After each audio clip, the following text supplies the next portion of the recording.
Welcome back, boxing fans. What a day. What a day. You gotta love it. Gotta love it. Gotta love it. What a day of boxing. Not just do we have this huge card coming from Saudi Arabia, but we also have this top ranked card that's right on right now. Richard Torres just got a victory, scoring another knockout victory against, a nobody. But at the same time, who do you want him to fight? Obviously, he's just an up and comer U.S. Olympian who's, excuse me, gradually being built up. So we don't expect him to be put in with the world level competition yet. But he's doing what he's supposed to do. He's doing what people expect him to do. And hopefully we'll see him in with some live bodies before the end of 2024. Maybe him and Big Baby Anderson is a fight that Top Rank is looking forward to making somewhere down the line. We will find out. I was hoping for that Effie Ajagba Big Baby fight, but nonetheless, I'm happy to see any top-level fighters get it together. So obviously today we just had a huge card from Saudi Arabia. Usyk pulled off an historical feat by beating Tyson Fury in a great fight. There was real ebbs and flows in that fight. Initially, the way Usyk came out, he reminded me a lot of Lomachenko and the way he uses the feints, the in and out movement to get his punches off. And it was very effective, the first couple rounds. But then, of course, Fury started to get into his groove, started to let his punches flow, started to hit that body, started to land some uppercuts, and really looked like he was going to annihilate Usyk, right? Really looked like he was just going to break him down and maybe even stop him in what would have been a fantastic performance from obviously Tyson Fury. But then, of course, Usyk stayed in there, kept grinding, and really should have got the knockout win in the 9th round. But the ref was obviously being very nice to Fury and allowed the fight to continue. And then obviously Usyk came out and sealed the deal. I mean, if you had that fight 6-6 with Usyk winning because of the knockdown, that would have been fair. I mean, it was a competitive, close fight. I saw John Boxing trying to dismiss and downplay Tyson Fury, acting as if he's lost a step and he didn't look good. But I'm like, what are you talking about? He didn't have good footwork. He's not fighting a big, giant, slow-footed fucking heavyweight. He's fighting a cruiserweight who is very adept at moving and has great footwork. And Fury looked great. His punches, the way they put them together, the combination, his gas tank was great for a big guy. Obviously, he lost a lot of weight, but he still came in really big, 40 pounds bigger than Usyk. Has like a 7-inch reach advantage and was able to utilize that as well by snapping his jab out. And obviously, he's a big dude, so when he was landing punches, you could see that they had an impact on Usyk. At the end of the fight, Usyk didn't have to be carried to the locker, but he definitely was sort of helped to the locker by one of his cornermen, just to show you the physicality that he had to deal with in that fight.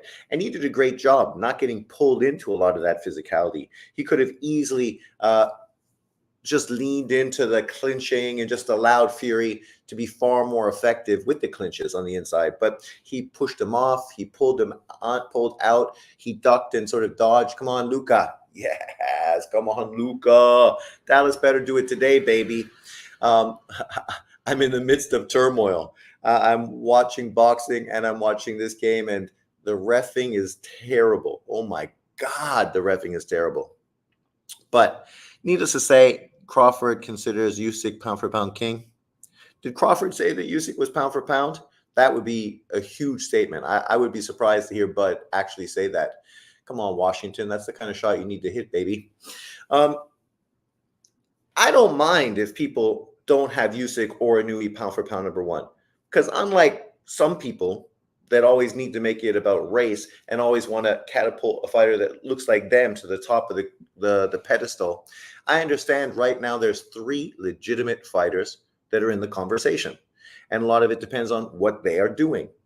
Usyk just did something historic. He just literally joined Bud Crawford and Inoue as 2-weight undisputed champions and became the first undisputed heavyweight champion since Lennox Lewis 25 years ago, and did it as the underdog, the man that was giving up tons of advantages. When people want to talk about an even playing field, right? When we talk about Tank Davis, Ryan Garcia, or Devin Haney, Ryan Garcia, but we don't want to talk about it when it's Devin Haney, Lomachenko, or Devin Haney, Regis Prograis. I mean, none of these guys have had to put up with even close to the physical discrepancies between Usyk and Fury. And for Usyk to do as well as he did, that's 97-90. That's incredible. And really, in the rematch, I favor Fury to win the rematch. I think Fury is going to come out just as good as he was today, but he's probably going to be a little smarter and not get caught like he did in the ninth round. And so, well, Usyk could still be competitive. I don't think he's going to have such a big round in that fight. Did you see the statement that Gervonta Tank Davis made, saying that one round does not win you a fight? We always knew Gervonta Davis was a stupid motherfucker, but this just shows you how stupid he really is. If you watch that fight and you literally only had Usyk winning the ninth round, you don't know fucking shit about the sport of boxing, because he won rounds. He was competitive. Sure, there was ebbs and flows in the fight. There was a period of time where obviously Fury looked like he was going to take over. And then there was a period of time where Usyk looked like he was going to take over. But let's look at these comments. Roy Dixon's in the house. Even Crawford, yes. Wayne Evans, what's up, my man? He said he should be consideration. He should be consideration. Crawford, Usyk, Inouye, Canelo are the four kings of the past post-May Pac era. Shakur, Teo, Gervonta, and Devin, like some of these fools were cloning. And it's claiming. It's not that those fighters aren't great, but they're young and they haven't accomplished as much yet as these other fighters that you mentioned. It's not about hate, and it's not about not giving people credit. I mean, you got to give credit where credit is fucking due. And man, come on.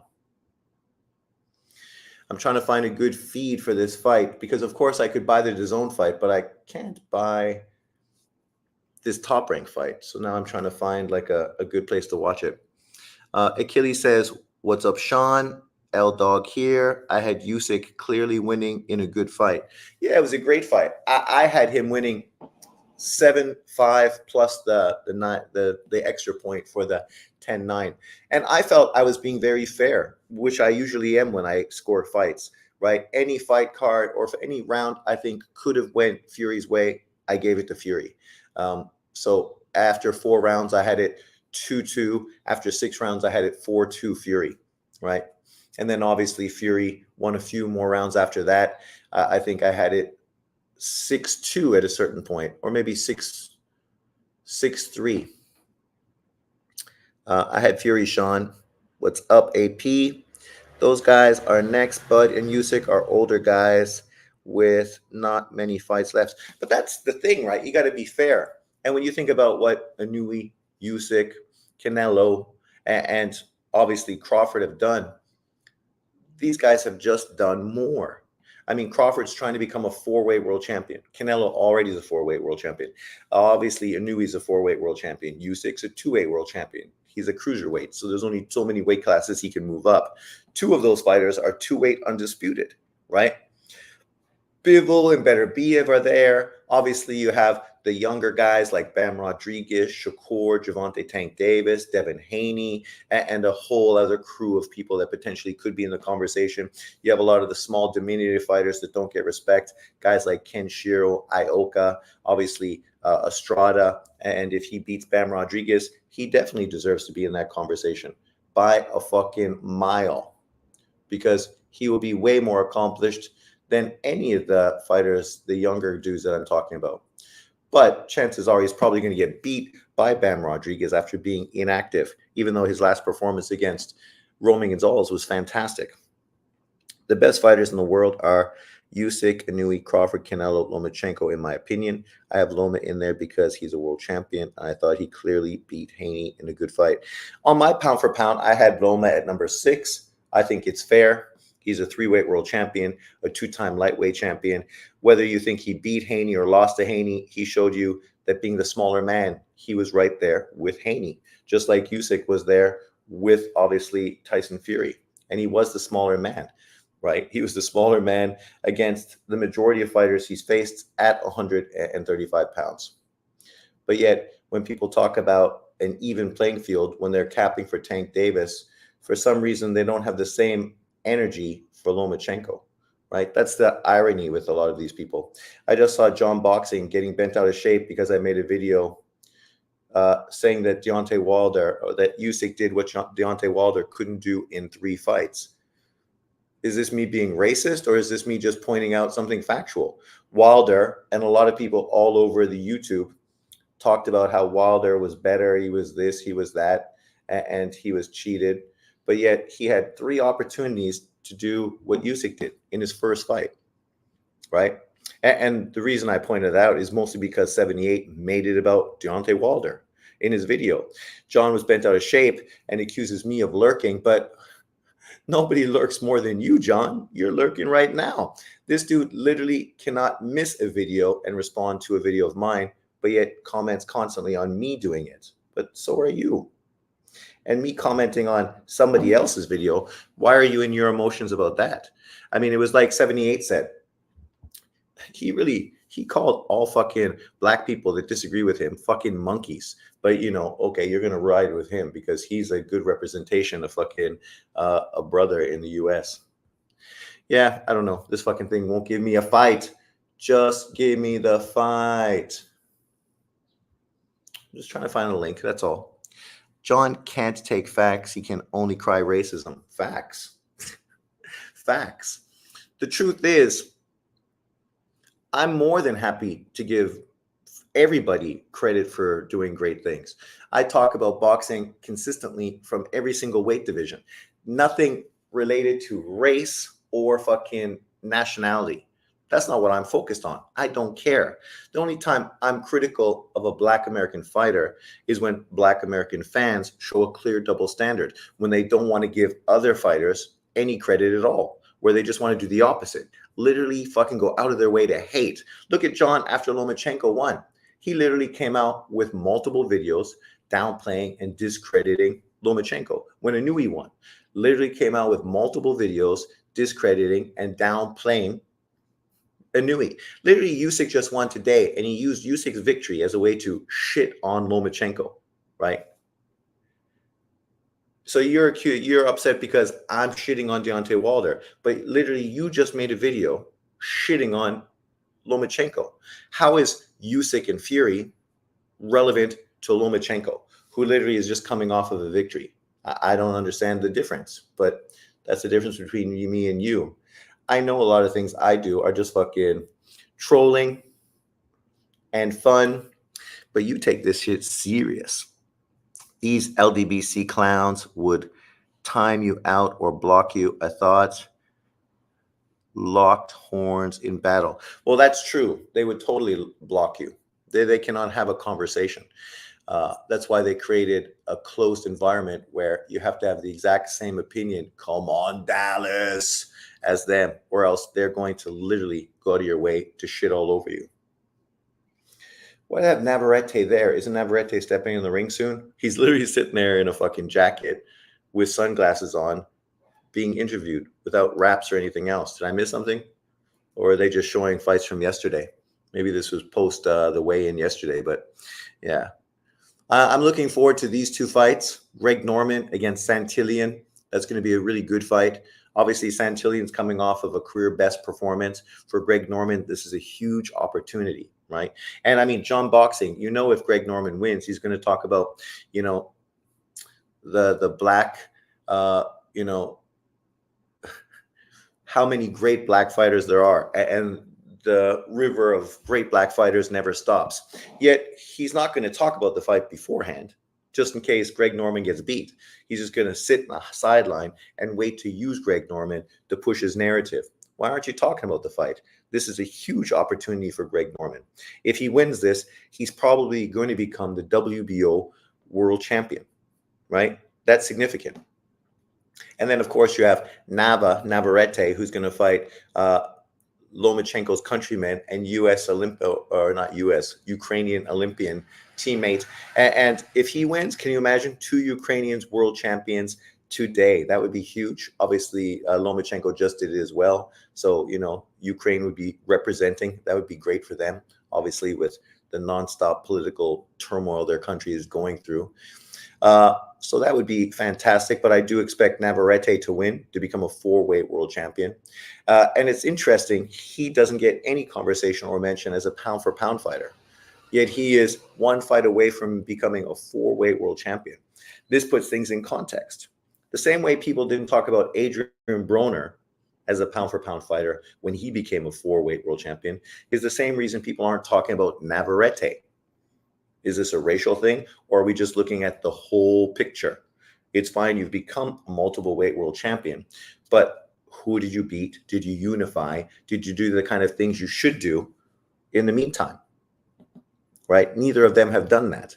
Obviously, Navarrete now at 135, the big name fights for unification are there. So, he can do it, just like Adrian Broner could. The question is, will they be able to? Broner wasn't able to. We will see if Navarrete can.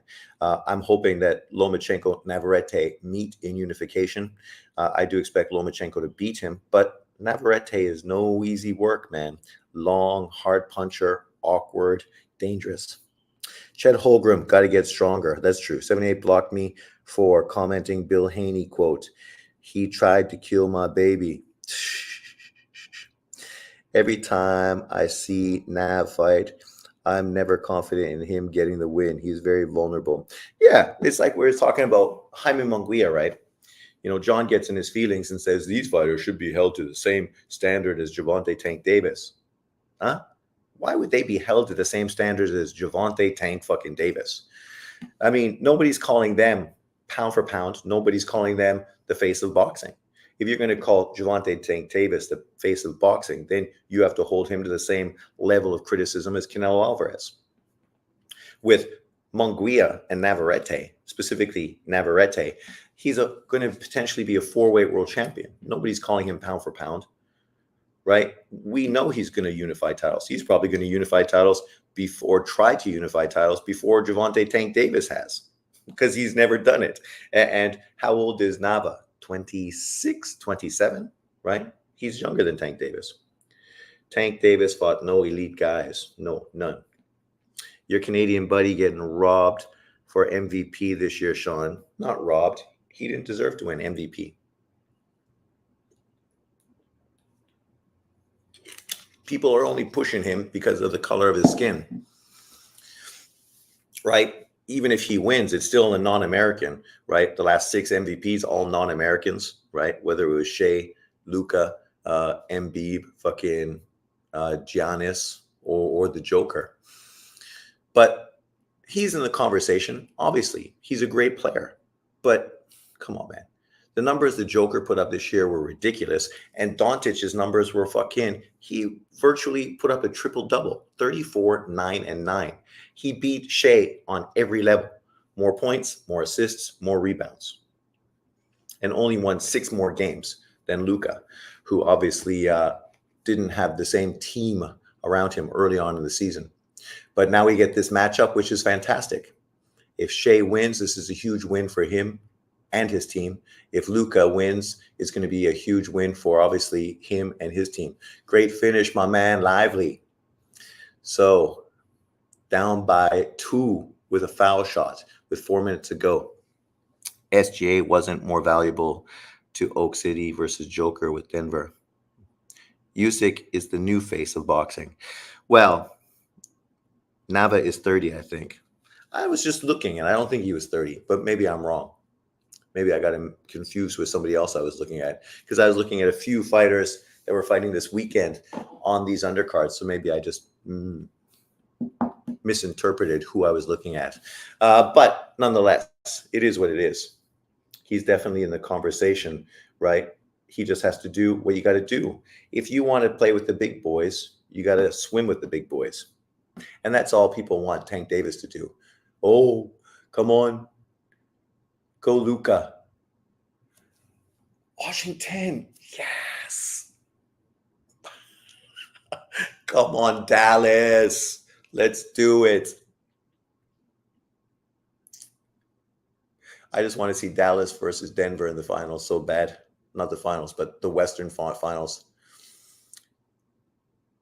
And obviously, if this goes to Oak City, I mean, it doesn't mean Dallas isn't going to win, but these teams have done very well on the road, but not so well on the home. It's going to be interesting tomorrow. Minnesota. Minnesota versus fucking Denver. I mean, Ant is a superstar. I mean, that's the thing. When you look at these young guys, right? Like SGA, Ant, John Morant, when he comes back for fucking Memphis, man, these young dudes are fucking crazy. They're fucking so good. So good. And that's the same thing with boxing, right? I just wish people would be less haters and more fans of the sport. But, it is what it is. These clowns are quick to anoint you when you win and delete your legacy when you lose. Well, that's true with everything. Do you think Usyk is top 10 all-time heavyweight, Sean? Like Bob Arum said yesterday with the conversation directed to Tyson Fury, he's definitely in the conversation. Obviously, at this point, it'll be interesting to see what he does moving forward. He still has a rematch with Usyk, which looks like it's guaranteed to happen. And it should happen because that fight was super competitive. And Fury definitely deserves a rematch. And as I said, I kind of favor Fury to win in the rematch because I think he can do some things differently. I don't know if Usyk can really adjust and change as much as Fury can. So don't be surprised if he ends up winning it. And then, I mean, we'd be pushing for a trilogy, right?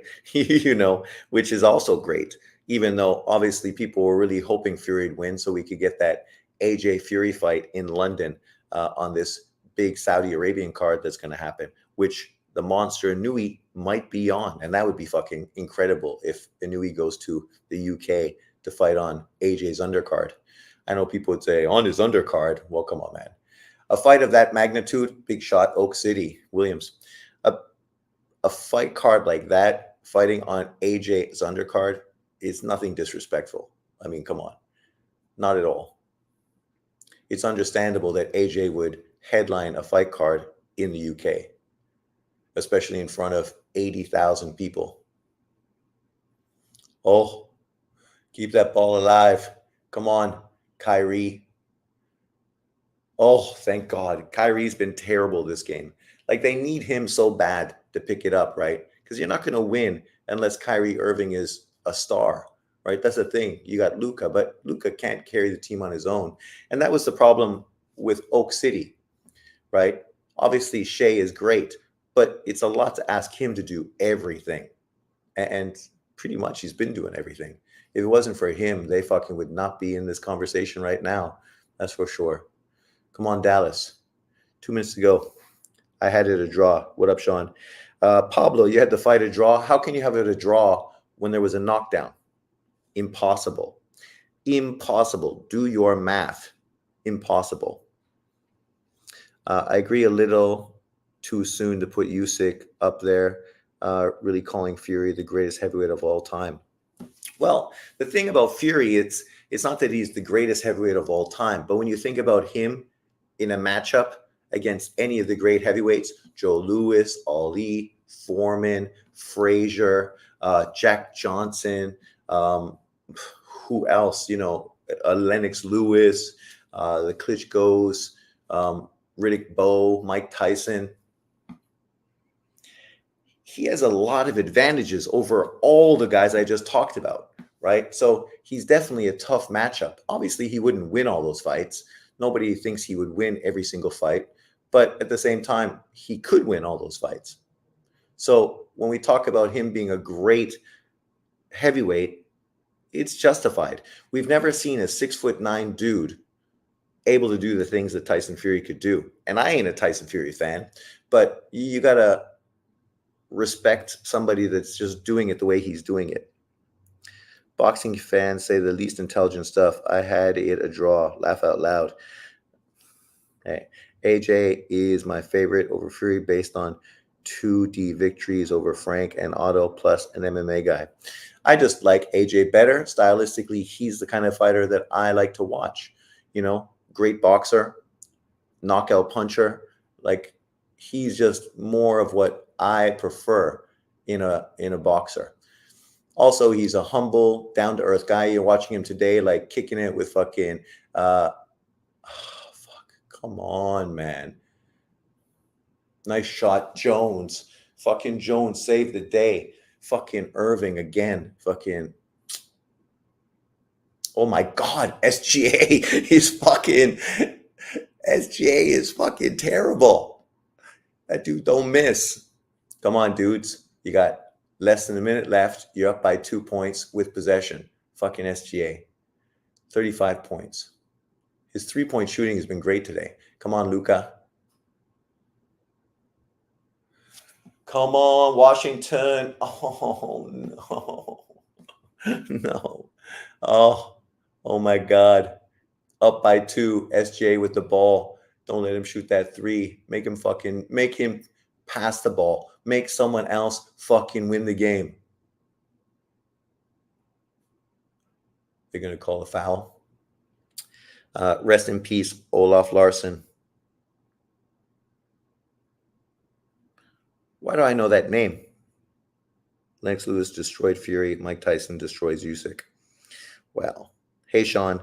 So if the knockdown was the reason, what was the difference in the first Wilder fight? I'm just curious to know. The difference was that Fury won more rounds in that fight. Right? If each guy was a draw, as you say, and it was 6-6, oh, I see. Why was it a draw? Don't ask me. I have no idea how they could call that a draw. That's why people called it a robbery, because no one could imagine how that could be a draw. Fury was driving me mental. Always keeps his right hand low when he wasn't hurt, and when he was hurt, not throwing it or protecting his chin. Lazy bastard. Well, it's kind of the style that he plays, right? He's loose, supple, fights with rhythm. And that's the whole point. You fight like that, there's good and there's bad. Are they going to call that offensive foul on fucking Washington? Again, the refs, man. They're like killing this game. Come on, guys. And what? Why? Why is he getting a fucking shot? Is it technical? Ugh.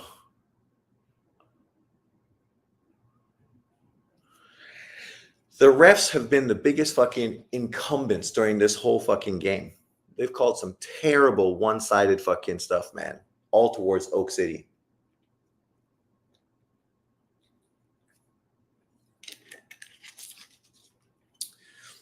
But let's go. Where am I? Ishay, do you think Branchek has a chance of beating Navarrete tonight? How do you see the rematch? As I said, I kind of favor Fury to win the rematch. If he does what he was doing when his hands were flowing, going to the body, he hurt Usyk a few times to the body. And I think if he could have just not got hurt in the 9th round, I think he probably would have ended up winning that fight. And I think he might even have went on to stop Usyk in that fight. Right? I favor Navarrete to win, but it's going to be interesting. Here's a picture right here with Baranchek, Lomachenko, Vozdik, and Usyk. The 4 Ukrainians. That was a great Ukrainian team. What do you think about Nick Gurus scoring the fight for Fury?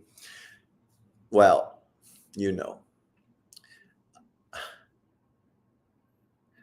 I don't know how you could do that, but obviously there was some close rounds, so I got to give him the benefit of the doubt. It's not like he had it one-sided or anything.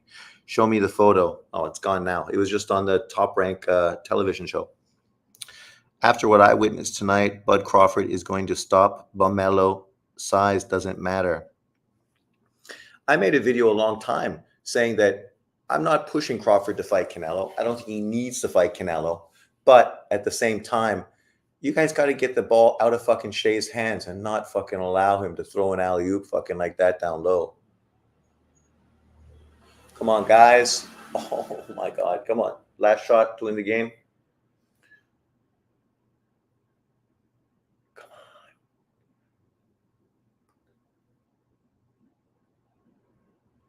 Move the ball.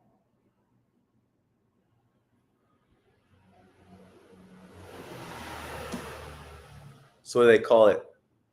A foul on Washington. You better hit fucking both these free throws, buddy.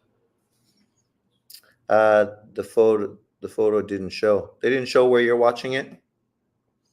Klitschko, Lennox, Morrison, Holyfield, Roy Jones, Prime Bow, and Mike Tyson all stop Fury. Come on, Roy.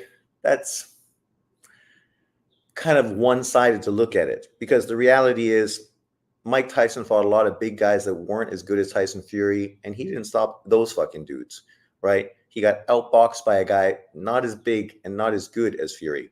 Prime Riddick Bowe lost twice to fucking a one-dimensional Polish fighter. Only reason he didn't get the win is because he fucking kept punching him in the balls. Roy Jones would never have fucking beat, would never have beat him. Tommy Morrison had a good left-hand chance, but otherwise probably going to get fucking steamrolled. Klitschko and Lennox, they have a conversation. Riddick Bowe obviously was good, but mentally, he's just fragile. Fragile. What did I miss? Oh, they're fucking testing it, saying it's touch, and he shot. And so they're not going to say it's a foul. But then the other guy put it in, so then it should count as a basket. See, this is where you guys fucking ruin the game, refs. Because if you just let the call go, fucking Jones put it in, they're up fucking 117, 116 with fucking 2.5 seconds to go in the game with the ball fucking getting checked in.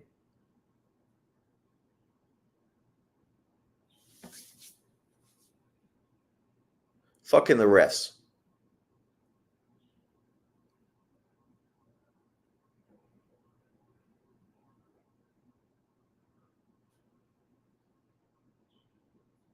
Good.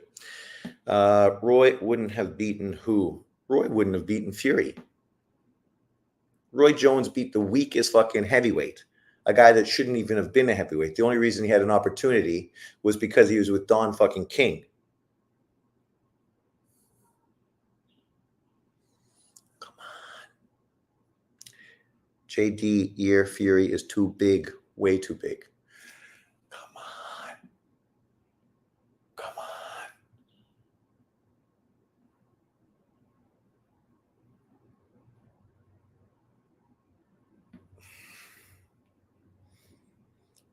Is a three-pointer. Now I think you just fucking hit the rim.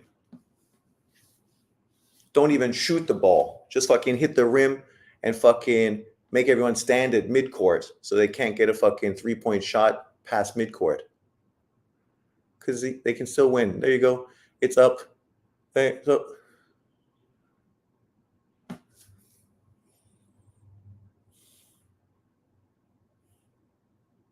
we go. This tells you. Luka.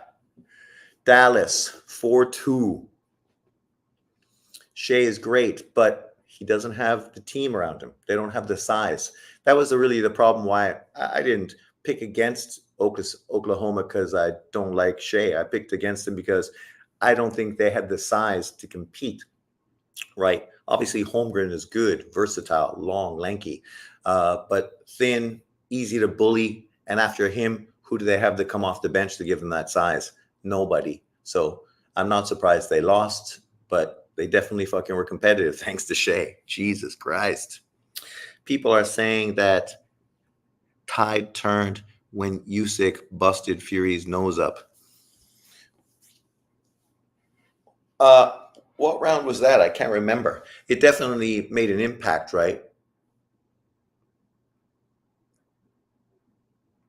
Was that like in the round before he ended up hurting him in the 8th round? If that's the case, then I agree. And if that's the case, then I don't think you could have it a draw either, because then I think Usyk won round 1, 2, and then obviously round 8, 9, 10, 11, and 12, plus a 1 round plus 1 point knockdown as well, right?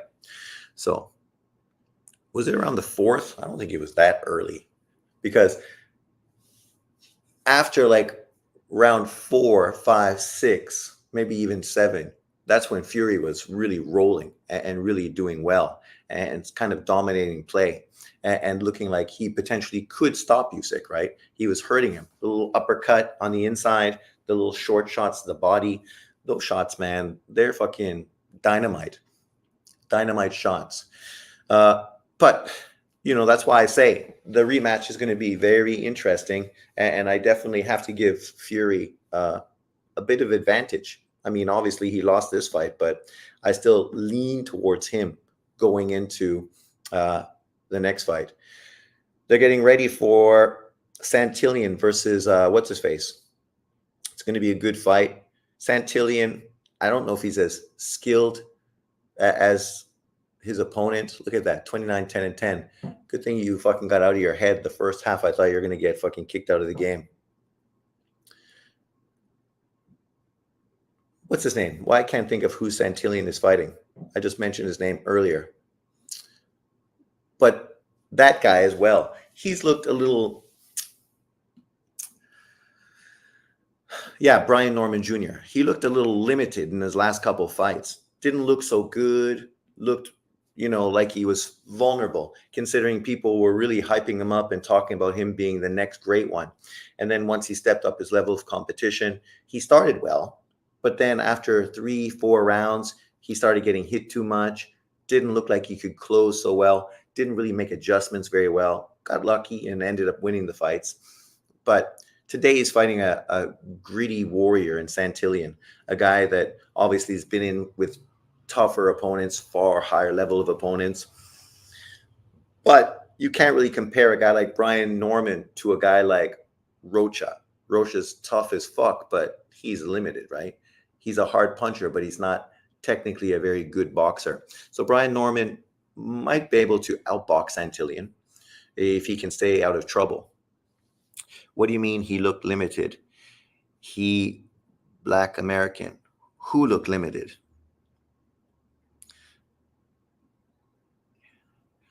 Oh, Brian Norman looked limited.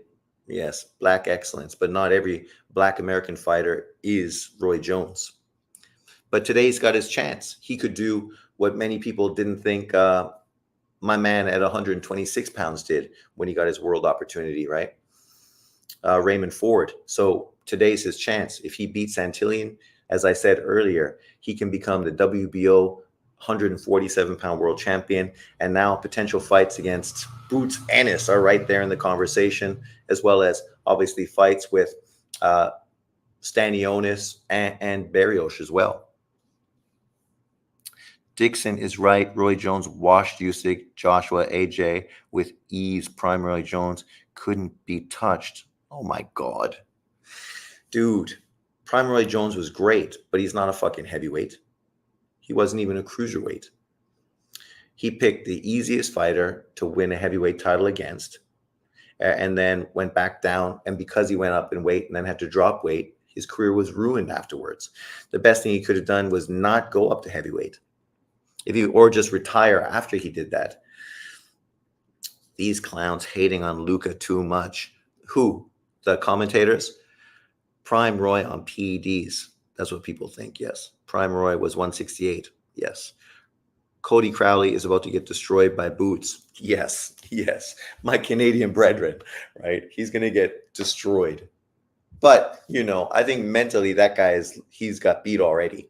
He's just happy to get a paycheck and happy that he's getting a world title fight, considering all the turmoil and things he's went through, I guess, recently. I don't know what those things are because I haven't paid much attention to it, but apparently he's went through a lot, and he just praises himself that he didn't kill himself. He even talked about retiring earlier on in 2023. So, it won't be a surprise if that dude folds the first time something difficult happens to him.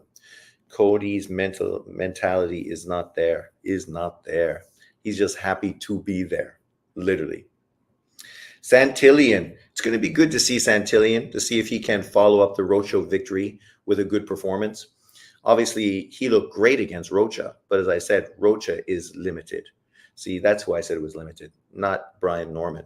I just said the problem with Brian Norman is he starts fast, looks good, but then mentally he checks out and he hasn't been able to make adjustments. But he's young, right? 23 years old. Oh, he does. 23. In theory, a guy like Santillan should be made for Brian Norman.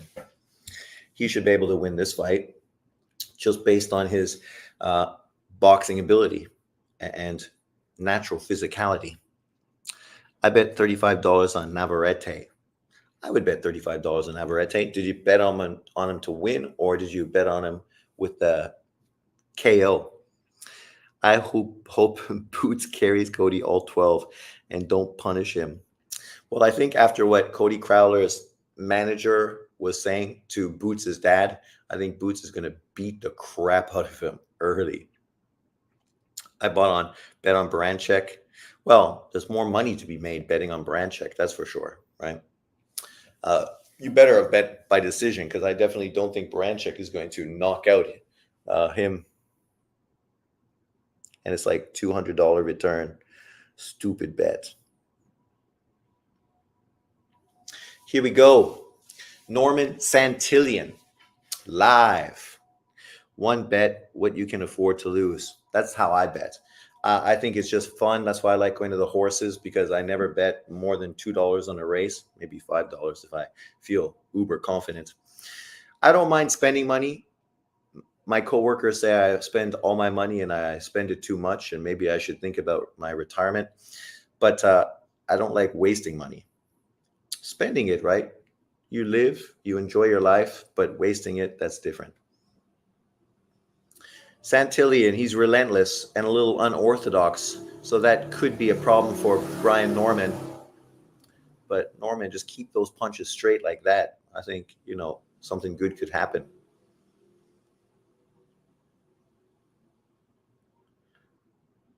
I'm surprised. This really shows me Top Rank lost interest in Norman and felt that he just did not have the upside. So they felt that they should put him in tough, and either he rises to it or else he loses. And if he gets beat, they're just going to cut him, right? So this is his opportunity. You can become a world champion and have bigger and better things in front of you, or here's your one chance. Don't say we didn't give you one. How does a Taiwanese horse look? No, I never went to the horse racing in Taiwan. I don't know if they have horse racing in Taiwan. Horse racing is mostly English, right? So you got to go to English colonies. So, some places in Africa. I went to India and I watched horse racing, even though they run the opposite way to Canada. There's Santillan. He's going to be doing good on the inside. Pounding Norman, beating him down.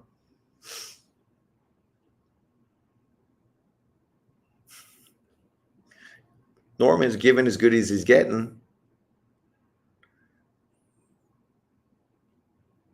Watch behind the head, dude. I bet on Santillan to win in round 7 or 12. You reckon he can do it? Kentucky Derby. It's a bet worth taking, because Norman has got hurt in his past few fights against lesser competition. So, Santillan is coming in confident. He hurt a dude that obviously is showed to be more resilient than Norman. So I think either Norman steps up and really becomes a star tonight, or probably Santillan stops him in and around those weight divisions. Like I said, Norman starts really quick, looks really good, and then after 3 or 4 rounds, he sort of gets stagnant and doesn't make adjustments. And yeah, Santillan's hitting too much behind the head. That shit ain't good. Is Bob Arum in the day-to-day operations or just a legendary mascot? I think, obviously, what's his face? His son-in-law does the day-to-day stuff. Bob is the guy that's fronting the company, right? But Bob is sharp, man. He was in an interview yesterday with Ade Oladipo, one of our brethren from YouTube. Go Ade.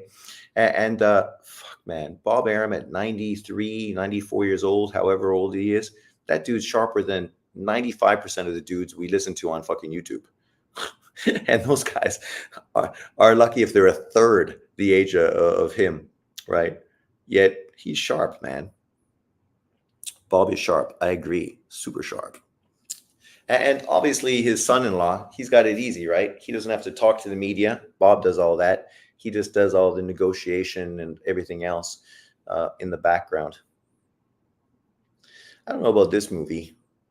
Does anybody really want to watch a movie about Auschwitz and the German situation again? It's kind of depressing. But, I think this is kind of Jewish sentiment. You put it out now, so they can justify what's going on in Palestine. Oh, look, don't hate on us. Look what happened to us. Yeah, and that's the problem. You should know better based on the past, right? You're doing the same thing to Palestinians that, the Germans did to you. We would like to think that, you wouldn't do that because of the history. But maybe I'm wrong. I had friends in Vancouver. Man, I was fucking not liked when I had a conversation with people about that. But people, it's the same as having a conversation here about boxing. Whenever race comes into it, you can't say anything against a black American guy, even if his perspective is wrong and stupid. When he says that blacks can't be racist, good body work by Norman. It's the same as you can't say anything about the Jews, or else you're anti-Semitic, even if what you're saying is valid, right? No one's hating on black Americans. No one's hating on the Jews. We're asking questions about topics, and you should be able to ask questions. The least you should be able to do is fucking ask questions. But I think the people that scream so loud is because they're afraid of the answers, right? Greg Norman, he's doing really well on the inside with those short little shots. I think Santillan, if he fucking takes that shit for another 3 or 4 rounds, maybe he's going to be the one that gets knocked out.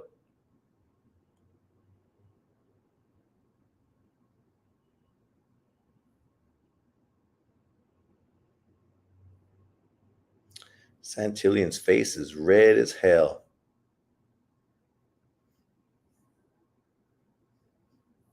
Greg Norman's fighting good.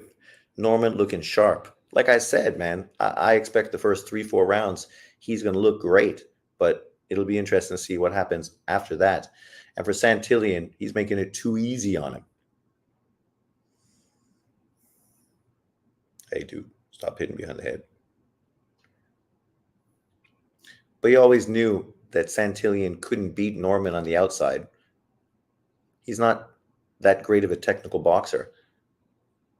So he wants to rough him up, get on the inside, and just punish him and get in his head mentally. But like I said, I don't think Greg Norman is Alexis Rocha. He's a much better fighter than Alexis Rocha.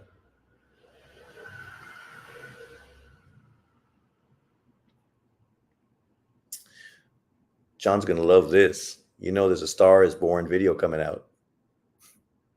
Right, John?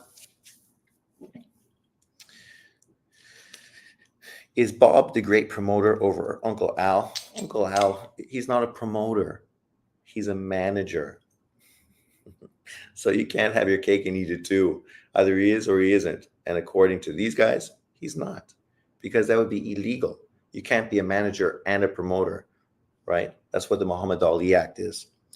Usyk clapped Fury's cheeks. Shh, I hope not. That could be fucking disgusting. The LDBC is going to be so cut at what Usyk did this morning. Well, that's what I was pointing out what 78 was talking about.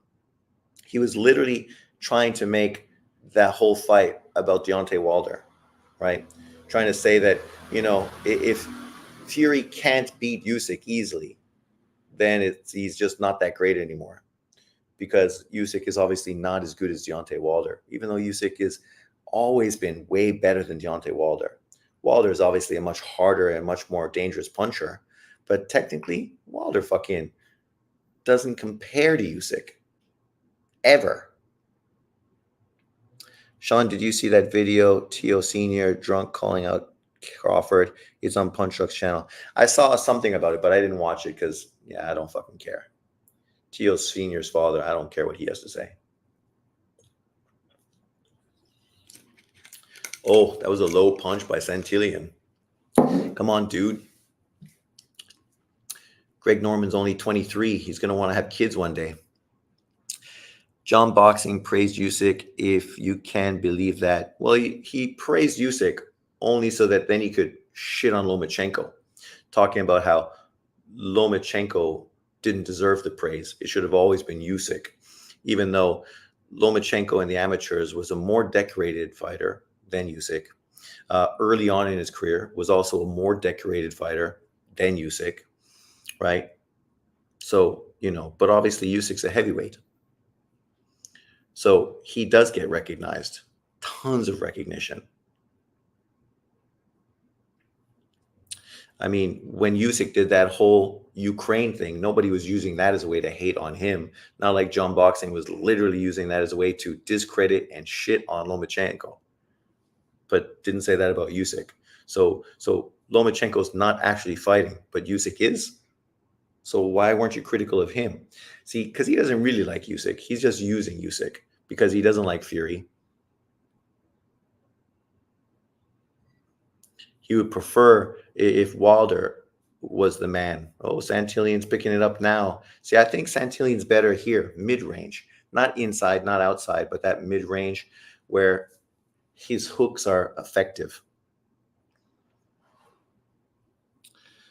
And I'm black. Don't get it twisted.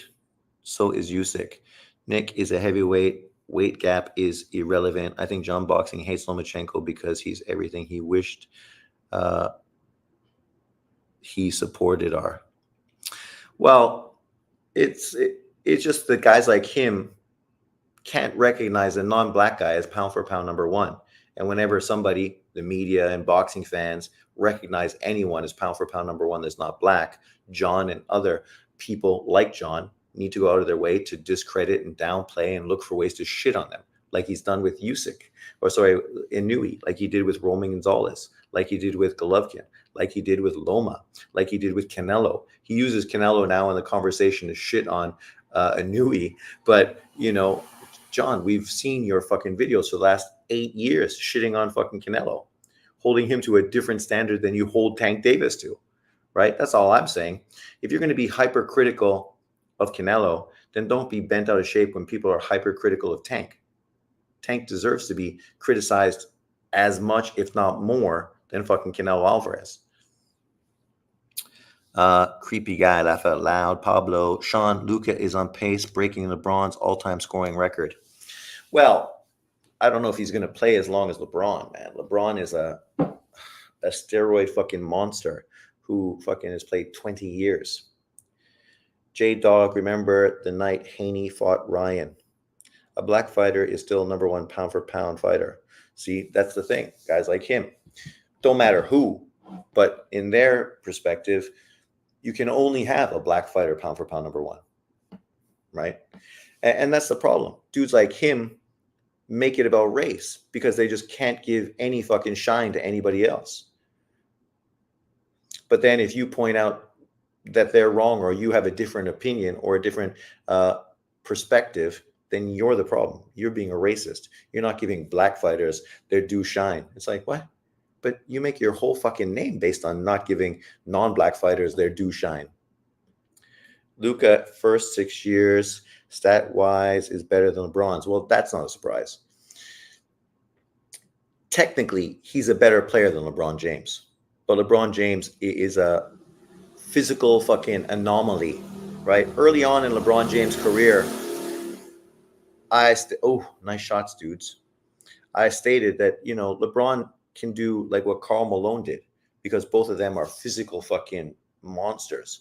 Karl Malone was not a great player, but ended up becoming one of the highest scorers players in NBA history. Why? Because he was never hurt and he was able to play for a long time because of his physical dominance.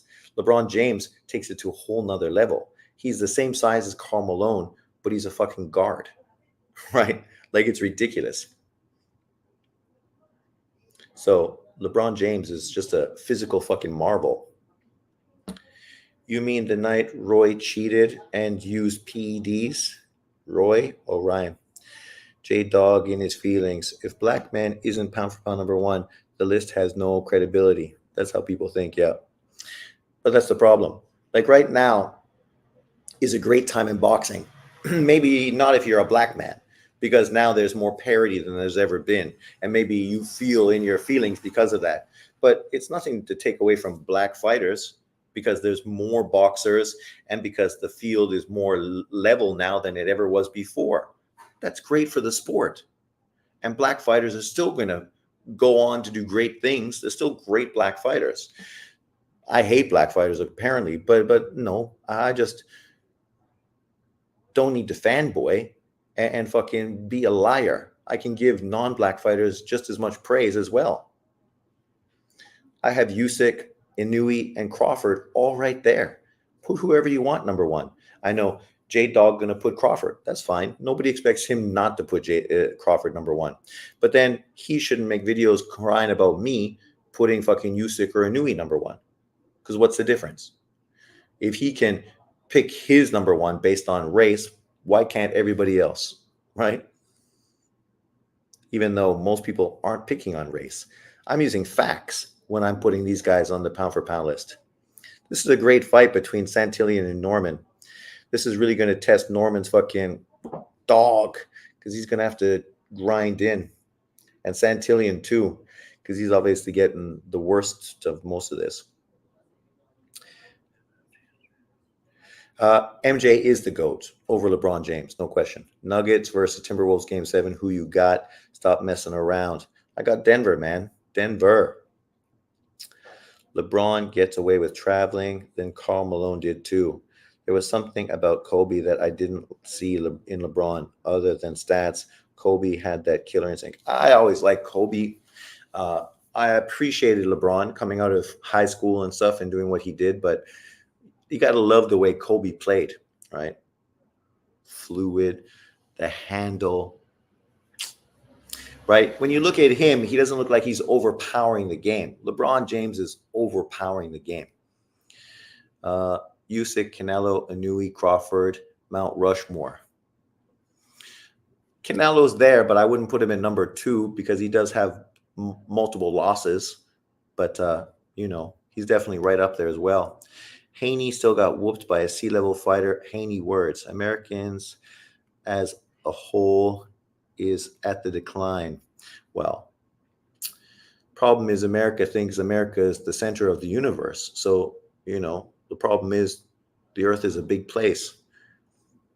So you're bound to have people that are competitive and compete with you. George Djokovic, Marco Boxing ponders the LDBC, panders to the LDBC. Oh, I never said you didn't have to pick Usyk. I just don't like my people being undermined all the time by the racists. Yeah, but everybody else feels the same. They don't like their people being undermined by fucking Black American racists, like the LDBC and John Boxing and Dante Boxing Nation and Ego, right? Who literally don't give their fighters credit and look for every way to discredit them. The people undermining Black American fighters tend to be Black Americans. Who's been the worst fucking people shitting on Bud Crawford? Black Americans, Errol Spence fans.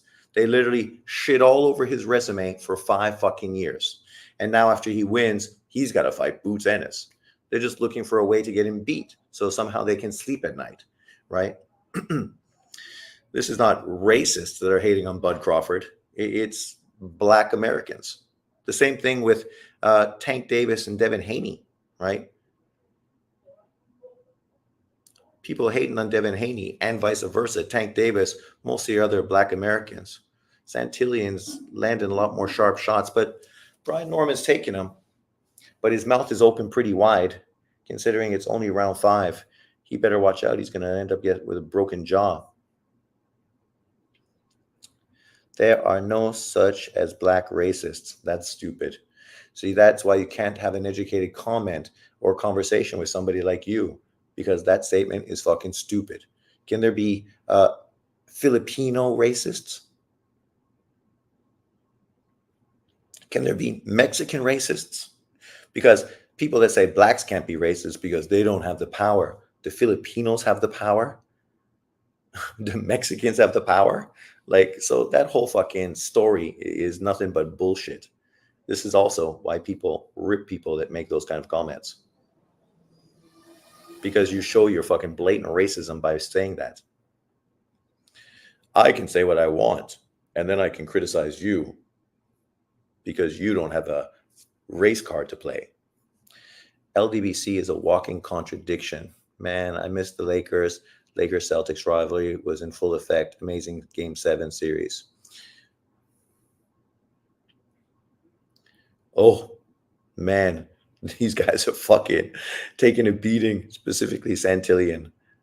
Left ideology. Yes, black people can be racist. Of course they can, just like everybody else. I want Crawford to fight Boots, but it's pitiful the way aerosexuals become Boots fans. They never wanted Spence to fight him, never wanted him to fight. Even when they were both champions and Spence had 3 belts, it was Crawford that needed to fight him, even though he literally left the WBO to go fight for the IBF title, which is what Errol Spence held.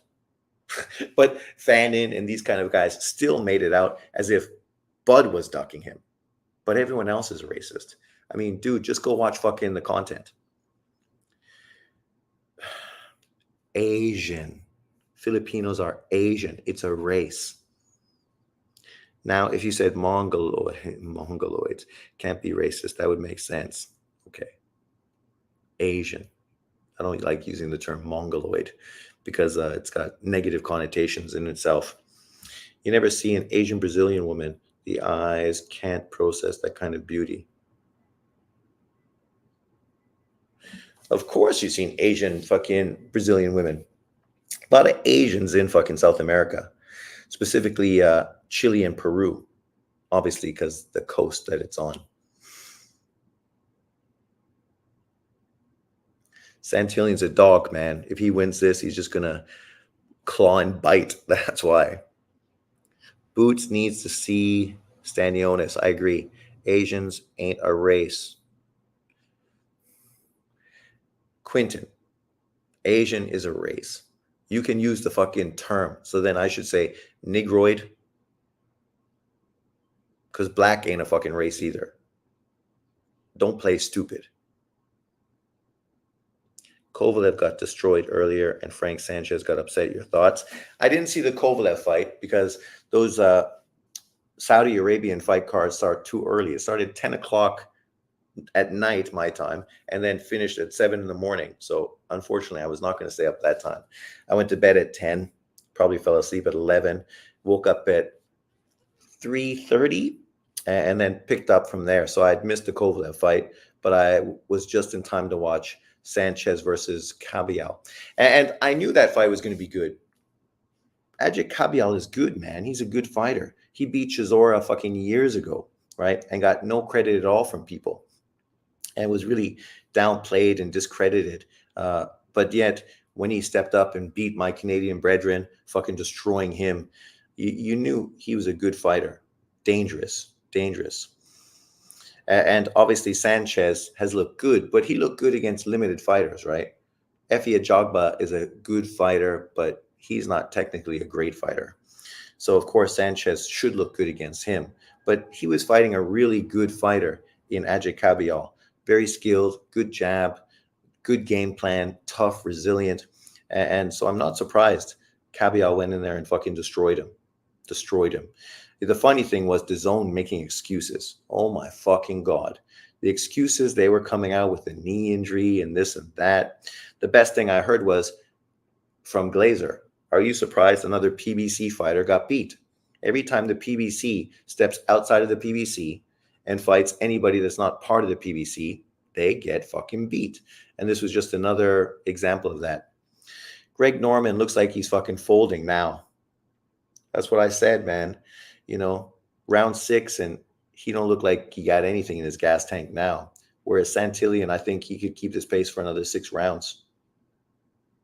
But now my feed froze. So I don't know what's going on. Let me know, people. Jaron Ennis will duck Santillian because black fighters just complain and talk about money and don't want to fight. Black is a race. It's based off of skin color. J Dog, you sound like a fucking idiot. At least at the big boys talk. I mean, he's using the correct racial terms. There are three races according to science. Obviously, within that, you have people that mixed. So now you got races mixing together, right? Which is Mexican. Because with Mexican, you have the Aboriginal, which are Asian, really, came over on the Bering Strait. And then, of course, you have the European Caucasians. But even the European Caucasians, how much potential African blood is mixed in there as well. So races have all been mixed for fucking centuries. So to use the term fucking the three races at this point is just ignorant and stupid, because there's not many fucking people in this world that are pure race, pure Asian, pure African, or pure Caucasian. Everybody's been mixed and matched fucking like crazy. So stop. John will shut the channel down if he hears that. Well, John can't shut the channel down. The Zone has awful commentary. Awful. Mannix needs to be fired, escorted out of the building, and placed in police custody. He's terrible. I agree with you generally. His scorecards generally are fucking atrocious. They are called hybrids. Oh my God. Quentin, you're not making yourself look better by fucking pushing all this crap. Now you're like tying yourself together with fucking J-Dog. That's not a good fucking look. I hate Chris Mannix. I remember you. Who is John Sean Boxing? I just wish people would stop being fucking clones and trolls and just be themselves. I'm a hybrid. Deal with it. Everybody's a fucking hybrid. Deal with it. I mean, after centuries and centuries of people mixing, like, the funny thing is, Black Americans calling me fucking Neanderthal. Yeah, there's Neanderthal and different tribes in our DNA because, yeah, we mixed. So, of course, you're going to have a bit of that going on. It is what it is. I'm not fucking offended. Why would I be? I mean, it's like the same. How much of the world's population is part fucking Mongolian because of Genghis Khan and his reign of terror? But then only whites can be racist. I guess when you kill everybody, you're not racist. You're just a villain. I'd rather them bring back Ray Mancini again and listen to more Mannix. Oh, no, please, no fucking Ray Mancini. That dude's terrible. Terrible. Norman looks so gassed. Well, that's what I said, right? Norman starts fast. And then around this time, now he's going to have to fight fucking on heart. Not to say he doesn't have heart. We'll find out, right? Now he's got a cut. Santillion was always going to make this ugly. Caucasoid. Well, Caucasoid is what? It's not a race. It's one of many tribes that have been around, right? That's the thing when people talk about, all this stuff, that the first man came from Africa and this and that. They fail to fucking identify the fact that there's been plenty of humanoids, right? That obviously killed one another and, mixed together and, created what we have today. White devil. Oh my God. See, that's the problem. People like you with stupid statements like that. Better be a stop Usyk to the body and the amateurs. One of the clones' personalities. No, what's up? What up, dog? What's up, brother? Can Flip Hergovich beat Usyk? Caucasoid is you. Cool Cajuns.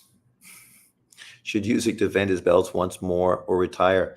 Well, Usyk's going to fight once more against Fury. It's already in the contract, right? Well, Anglo-Saxon is a very limited part of white Europe. Not everybody is Anglo-Saxon. Some are Latin.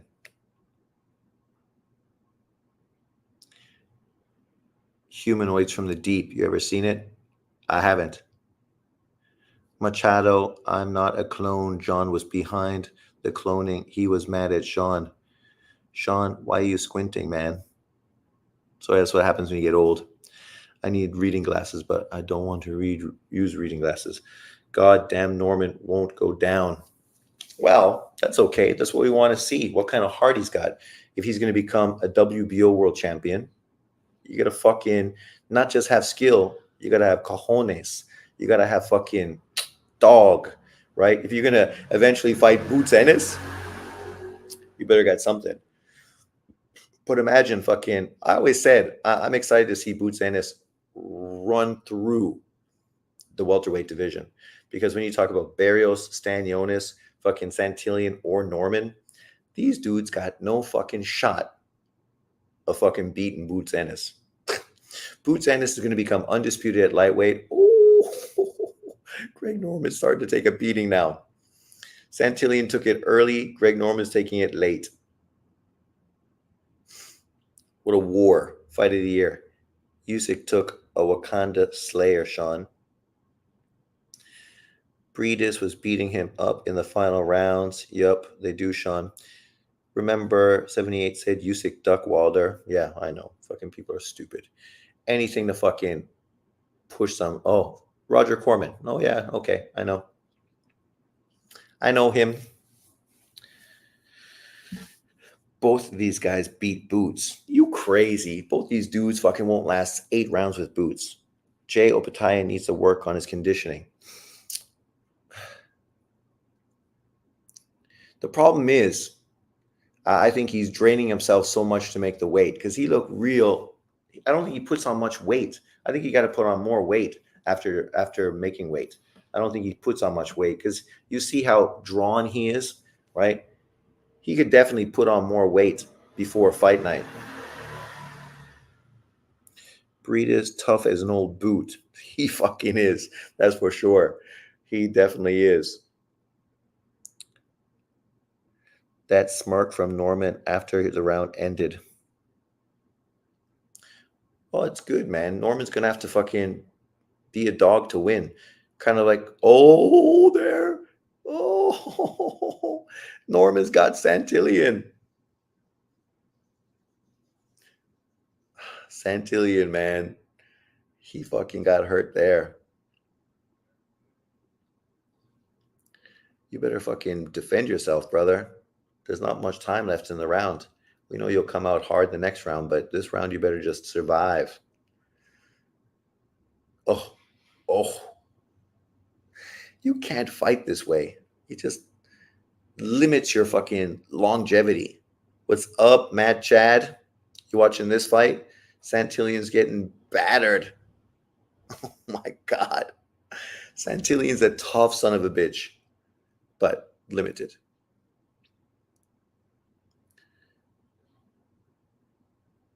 Oh. Oh. Norman throws a big shot and then just falls into fucking Santillan's arms. Hold me up. Wow, what a fucking round. Hail Newton. Hit the likes. Hit the likes, people. And remember, if you want to contribute to the channel, you can become a member. It's very cheap. $2 and something cents American. Team Ukraine, Crawford, Haney, Charlo, Shakur, Fulton, Wilder, Oshaki, Foster, Benavides. This is my pound for pound list. Oh my God. You sound like fucking champ side. I only hit the dislike button. J-Dog, you should be so happy that I allow you to come here and say whatever you want. You should totally hit the like. And you should also fucking get a subscription.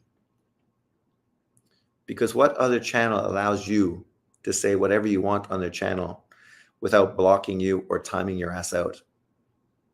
As long as you're within reason.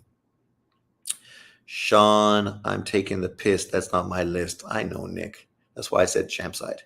Usyk, Ali have same birthday. Really? The rabbit ran straight at Fury and stuck it to him. He did, but he looked like he was going to get fucking put out. We'll see if Santillan got some Usyk in him. Like button. Leprosy. Fucking man.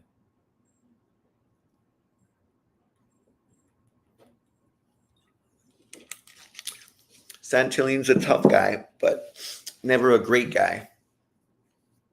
What was my prediction in this fight? I can't remember.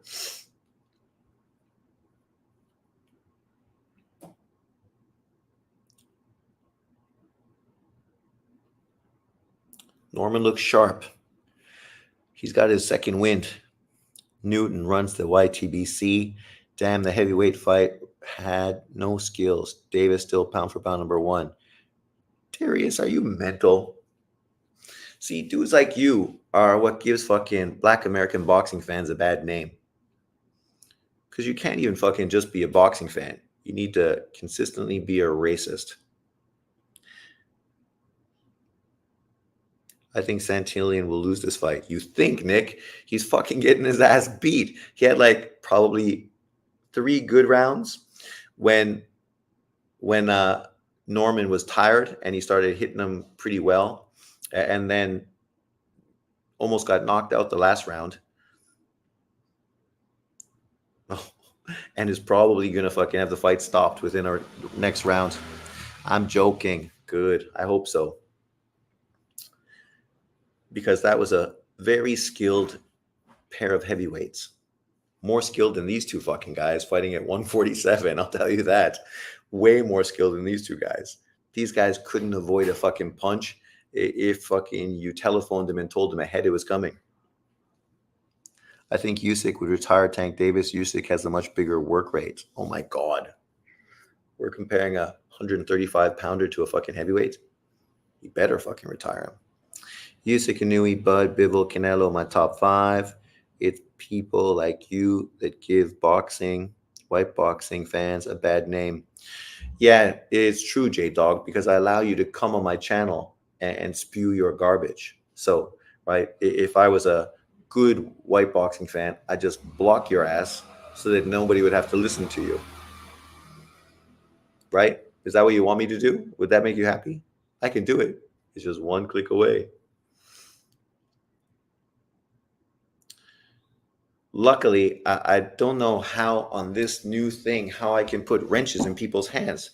I know I had it on people's hands before. Is this something I can only do when I have a certain amount of fucking subscribers? I don't know. Jesus, man. Santillan, you were never a good looking kid, but after tonight, your modeling career is done. Don't worry, you don't have to do that. I've finished. Listen to your crappy life. I'm out of here. I'm about to listen to something a lot better than this. Bye. Oh man, how are we gonna fucking cope without you, J-Dog? And your constant racism. It's gonna be tough, but I'm sure we won't miss you. Bye. Sean, I'm a Canelo fan, but imagine what Usyk would have done to him if they fought. Oh my God. Only dumbasses were pushing that fight back in the day. Talking all that shit, but still here. The announcer is too dramatic. Luckily, I'm not listening.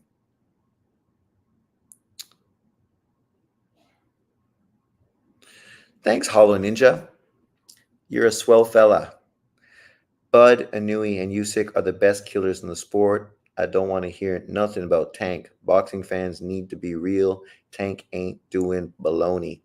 And that ain't hate towards Tank Davis. That's just true. Tank Davis needs to be held to a higher level of criticism. That's all.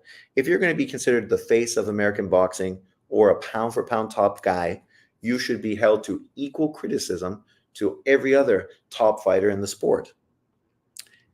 Anytime you free, please stop by the tavern. I will for sure. How the fuck could you have Tank pound for pound, Anui, Bud, and Usyk? Undisputed means nothing, apparently. You have a super wrench. What's a super wrench? I'm watching ESPN card and Santillan just got brutalized. I'm watching. Why? Is it over? Don't tell me. I'm watching him being brutalized. Oh, that's damn. Yes, the uppercut. Well, we knew that was happening.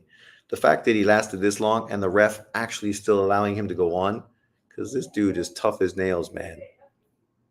This is a big win for fucking Brian Norman. Brian Norman is now going to become the WBO 147-pound world champion and guaranteed himself another contract with Top Rank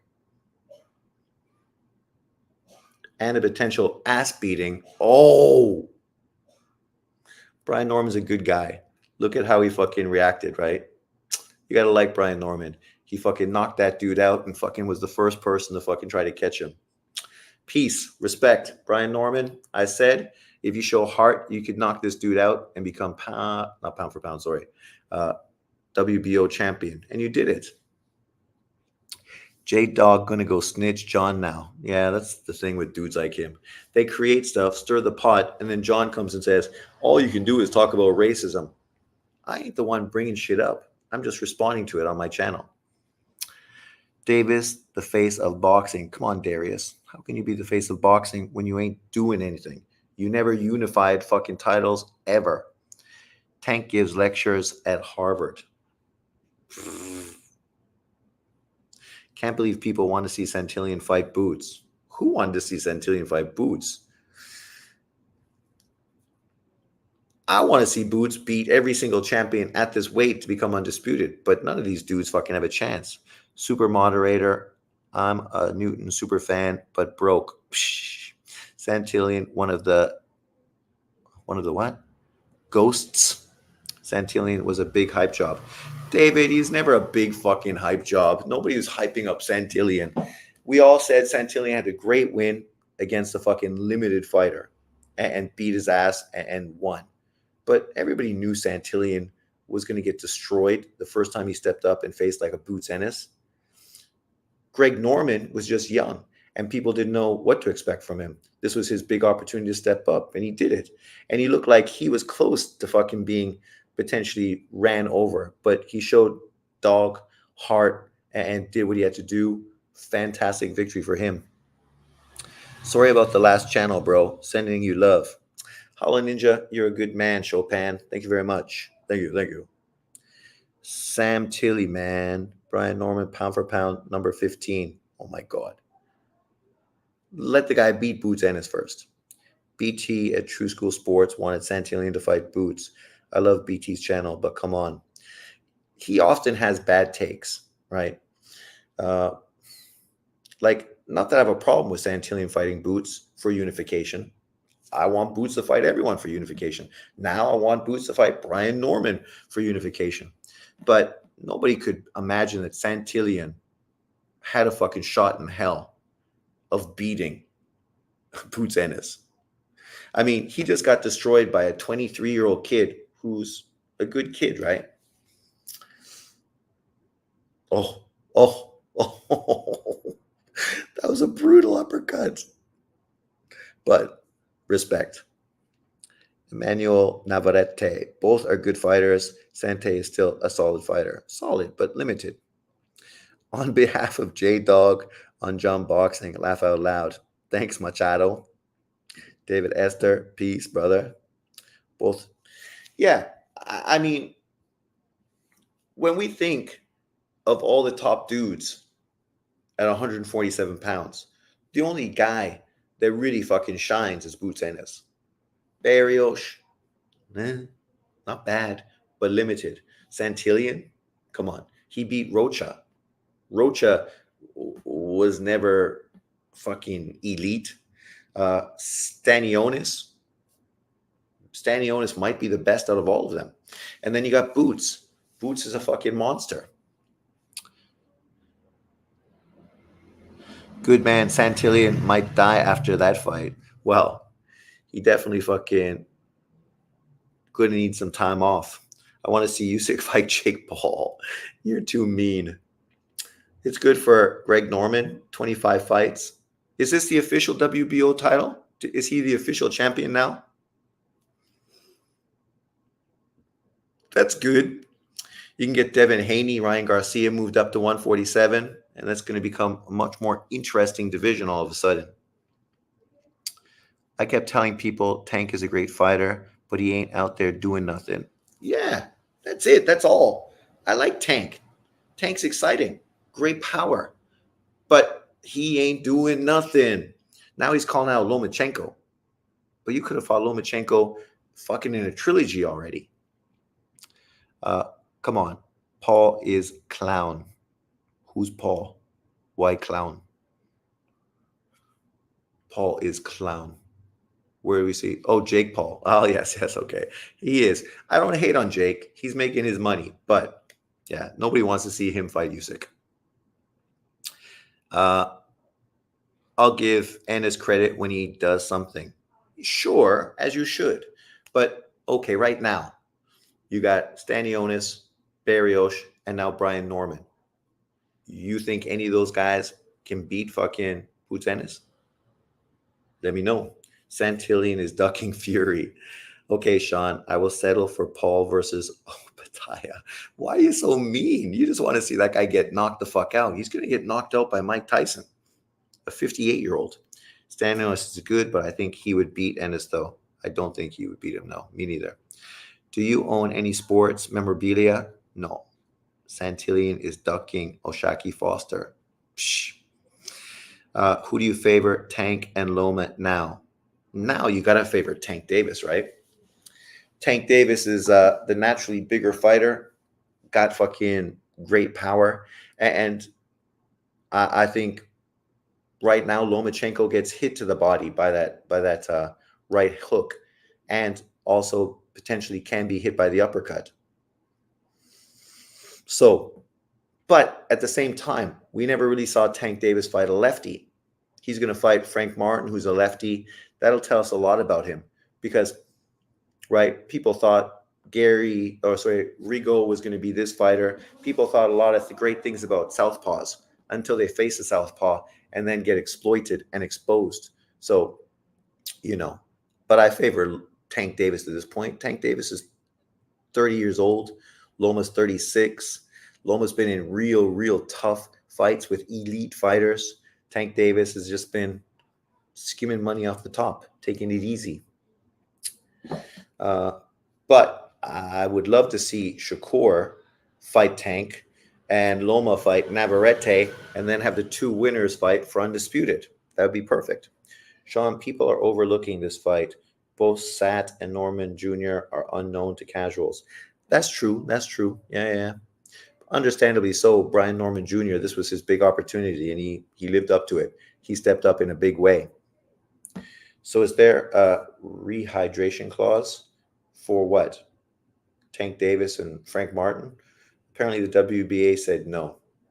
Davis, I'll give credit when he does something. Me too. I second that. Jake putting money in people's pockets as well. For sure. Yeah, Jake is fucking helping boxing, even though I ain't really fucking with him. But yeah, Ennis really isn't stepping up the way he should. Sure he is. Who should he fight? He's sort of been limited because he didn't have a promoter. Now that he's with Matchroom, he's going to get regular work. Rehydration clause for Tank Martin, I've heard yes and no. I think the WBA just came out and said no bueno, that it's not going to happen. Jake low-key revived women's boxing. That's true. He definitely put some money in fucking what's-her-face's pocket. 90s heavyweights, goats.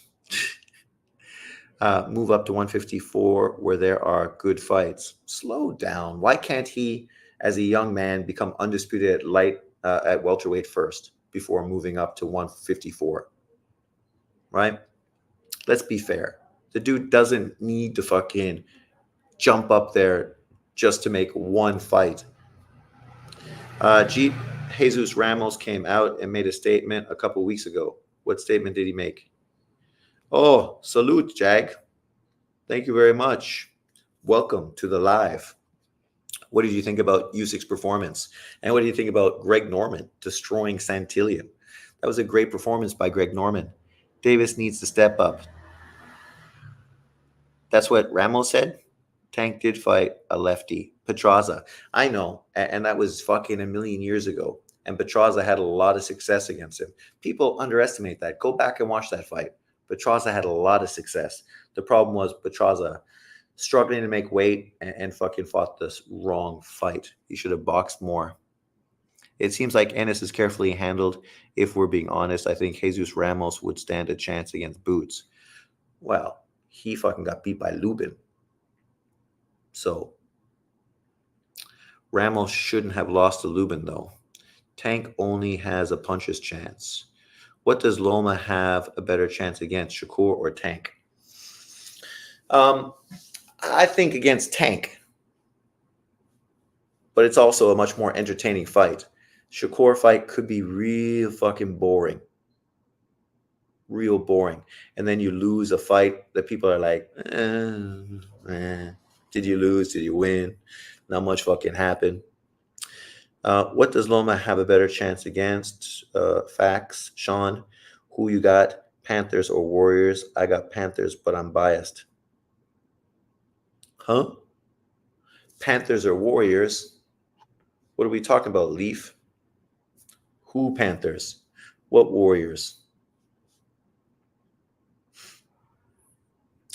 I'm just saying, though, if Virgil Ortiz can fight Tim Tszyu, why can't Boots fight Jesus Ramos? Ortiz is fighting there because his fucking fat ass couldn't make 147, or else he would still be at 147 trying to become a 147-pound world champion. Ennis at to 154, much better fights.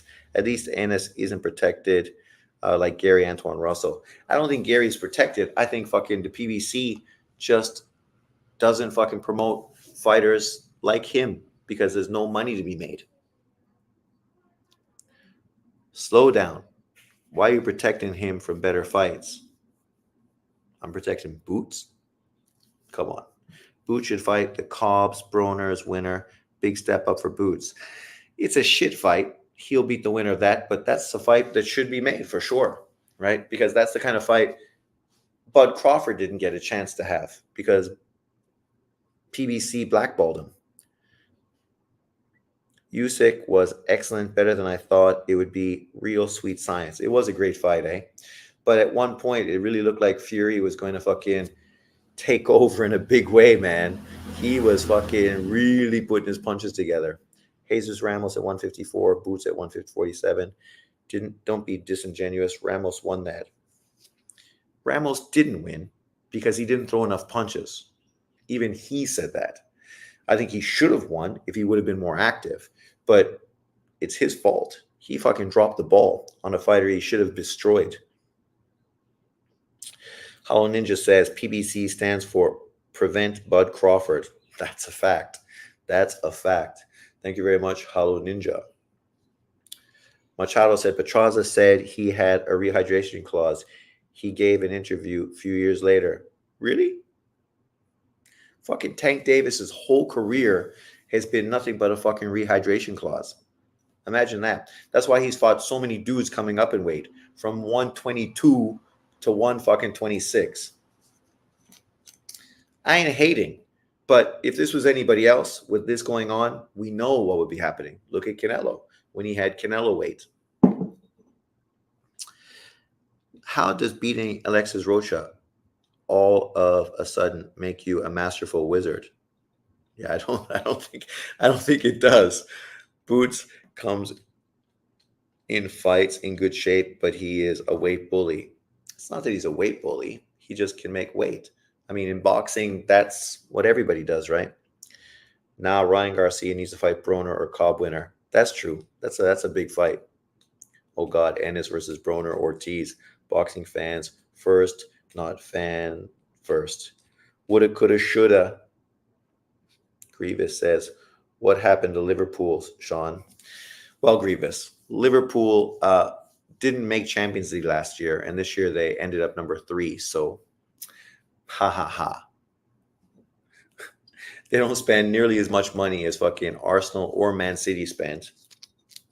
They went through a transitional year where they fucking replaced their whole midfield, and they still ended up 3rd. So you can ask that same question about Tottenham, Man U, and Chelsea, and ask yourself, how did those fucking teams do? Because they spend more money than Liverpool, and they didn't even make Champions League this year. So I'm happy with where things were. It's just unfortunate we lost Klopp. You could see a lot of the momentum definitely ebbed out because of that.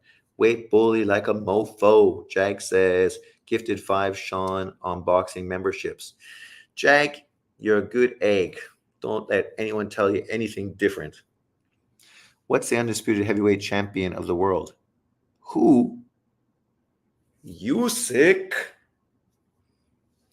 I think the Branchek kid might upset Navarrete. Well, I think Navarrete won his last fight against the Brazilian and got jobbed on the cards. But against that lean fucking dude from Australia, people think that he should have got the knockout victory, right? So I don't think Branchek is a hard puncher like him, but this is Navarrete's fourth weight. I don't know how he makes weight like comfortably because he always looks doughy and soft. I know for Mexicans it's not unusual. They have good punch output and obviously good endurance, even though they look like they're not really in good shape. But like he just looks real sort of chubby now. And I wonder if it means that he's just not really at his best anymore at this weight class. But we'll see. Not only is Usyk undisputed, he's lineal. Yo, Sean. Thanks, Sean. Happy undisputed day. Happy undisputed day, buddy. What's your team? Me, I'm a Liverpool fan. Liverpool. Reds fan. I got my channel. If you want to sign up, it's Sean on Liverpool YouTube. Check it out, along with Sean on Ball, my basketball channel, because I didn't want people to have to put up with Liverpool and basketball videos on my boxing channel. So I just opened up other channels. So if you like either one of those sports, feel free to jump over, sign up. I'm trying to get to 20 subs. So it would be great to have anyone subscribe to those channels as well. Why you puking? Liverpool's fucking got a great history. But my family also comes from Liverpool. So I was a big John Barnes fan when I was a kid, even though I lived in Canada. So I never got to see John Barnes play unless it was World Cup. But Liverpool sucks. Come on. Liverpool's a good team. And under Klopp, they had a very fun style of play. You know, obviously, if you don't like them because they're from Liverpool, that's different. But as far as watching football, a lot of football teams are boring. Jose Mourinho, great manager, but all his teams were boring as fuck. Defense first, boring, right? The reason people loved Barcelona and Messi and Real Madrid is because they had exciting play. People love Arsenal with Henry, exciting play. Man City, exciting play. Liverpool, exciting play. When I went to England, I watched a Chelsea versus Liverpool game. Chelsea won 1-0. Eden Hazard scored a one-on-one with the goalkeeper. Fucking Hazard was great, eh? Until he fucking went over to Real Madrid and fucking was garbage. But he was a great player for a period of time. Sean Anthony, he's a Liverpool fan. Chelsea for the win. Chelsea for the win? Chelsea's not even in Champions League. And how much money did they spend on midfield fucking players this year? They spent $500 million fucking dollars. $500 million. And they're garbage truck juice. Garbage truck juice. Garbage truck juice.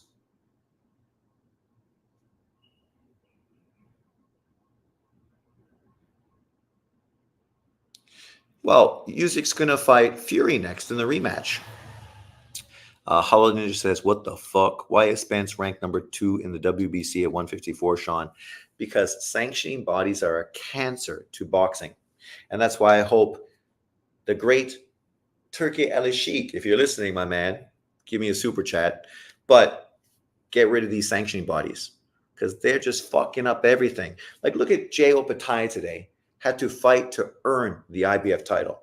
He already fucking beat Breeders for the title. And then they stripped him. And now he had to fight him again. Like, these sanctioning bodies are cancer. Cancer. And then you see them at the fight, kissing ass, trying to get their fucking commission. Fuck those dudes, man. The best thing Saudi Arabia could do is get rid of all 4 of those fucking titles, all 4 of those sanctioning bodies, and just invent one fucking belt, one committee to fucking manage the sport. If you have drug testing, fine. Let them fucking do it all. They're the ones that are going to control it. Hey, there you go, 135, vacant. Add Navarrete. What's wrong with that picture of Tank Davis, man? He looks like weird as fuck in that picture. But where are we? Jose Mourinho, Real Madrid. Were they defensive as well? I can't even remember when he was manager of Real Madrid. But obviously, that team was never defensive. But I like them when the great Zinedine Zidane was the manager. Can you pin your other channels in the chat? I don't see them. Man, you asked me to do the unimaginable. I don't even know how to do anything.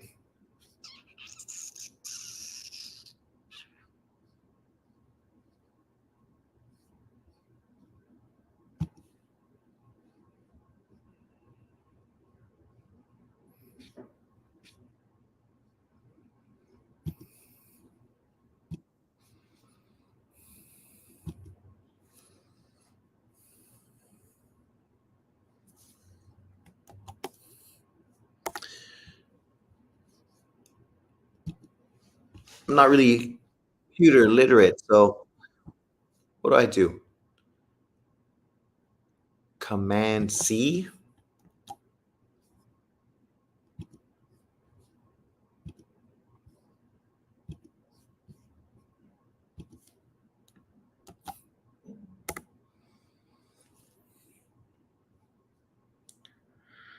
Sean, do you fear your colonial past will catch up to you? No, it has nothing to do with me.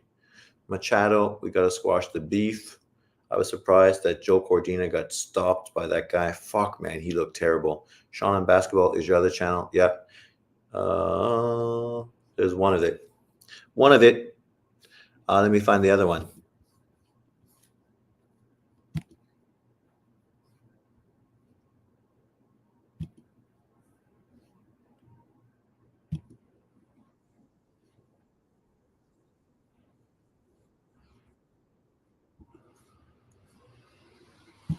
Premier League players.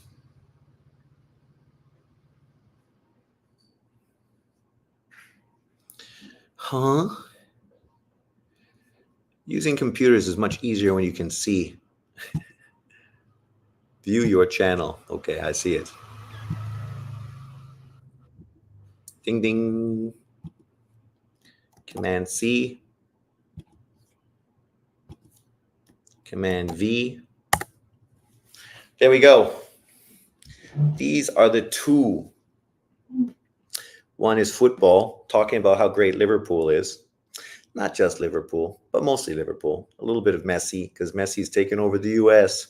And then obviously the other one is talking about college basketball, NBA. Some good predictions. You can see my predictions, see how it unfolded so far. Not so bad, not so bad. I could have 3 of the final 4 teams.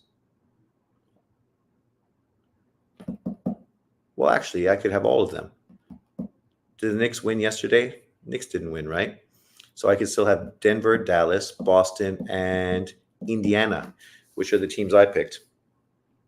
Where you put Holland.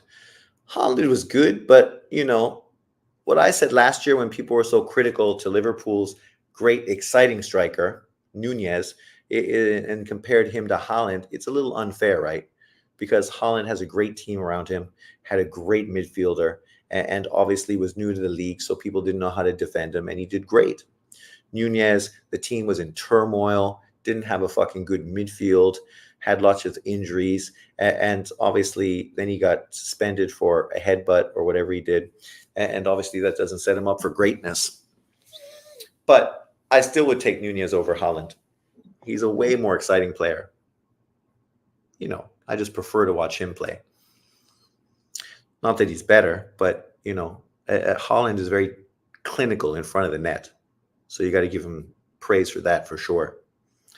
Baranchek versus Navarrete. We wonder if this fight's going to be as good as Santillan versus fucking Norman. Norman, man. Good fight. Will you pay? Why would I pay? I know you're joking. Fuck. Why would I pay? I didn't get rich from it. That's why when people talk about this shit, it's like, what are you talking about?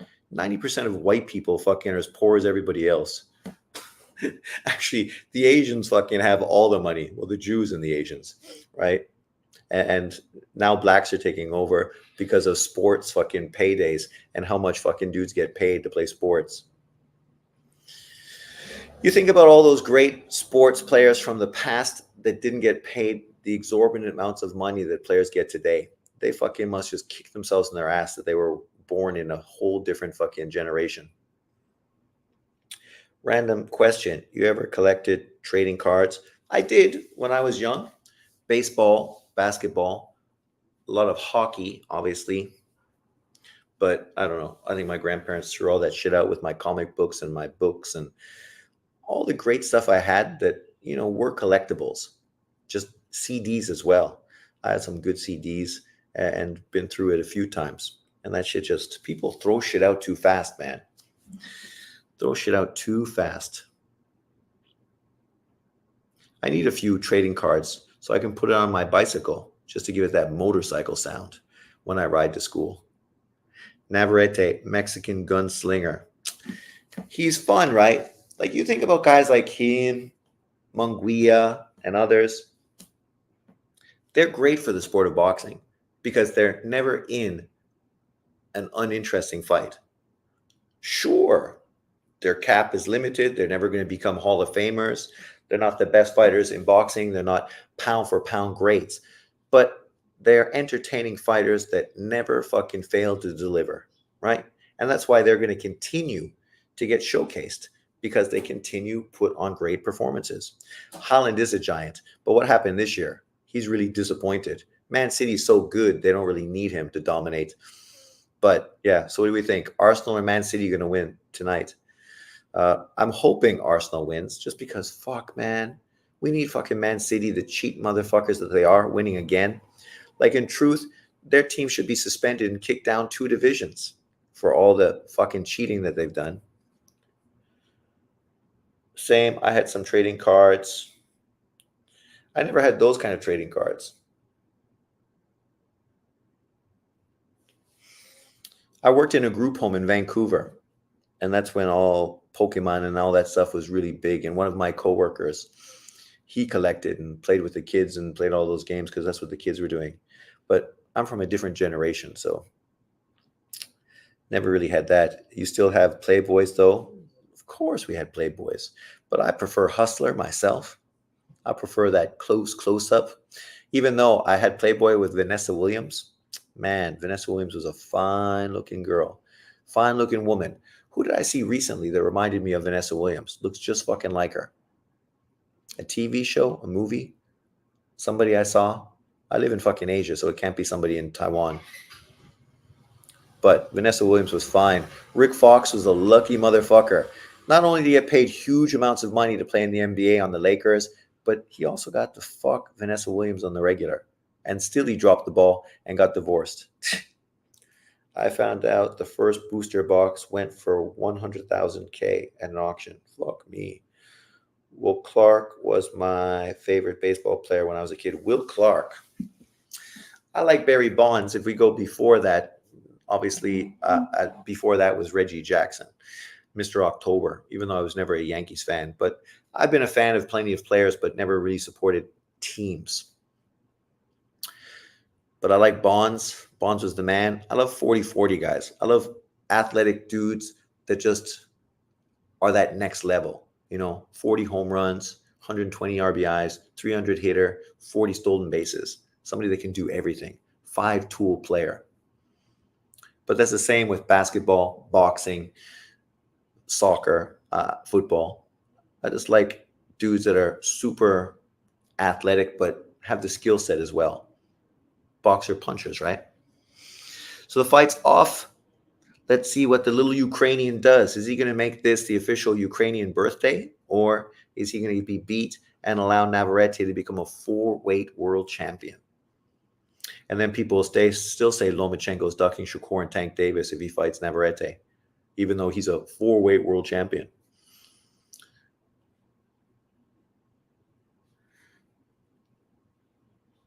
I'm Lennox. You're McCall. Man, Don't make me cry. You don't want to see me cry, man. Branchek is winning this fight. Sean, were you familiar with Pat Mahomes Sr.'s career before Pat Mahomes was born? I wasn't. I might have heard of him. I might have seen him, but not that I can recall. Ken Griffey Jr. Ken Griffey Jr., man. He is probably the most maligned player because he was in Seattle, even though Seattle at one point was fucking a super team. But also because during this whole steroid era, he's the one dude that didn't use steroids. So he never was able to fucking join them in their elite status, right? Even though he was a real five-tool man as well. Great defensive center fielder, great hitter.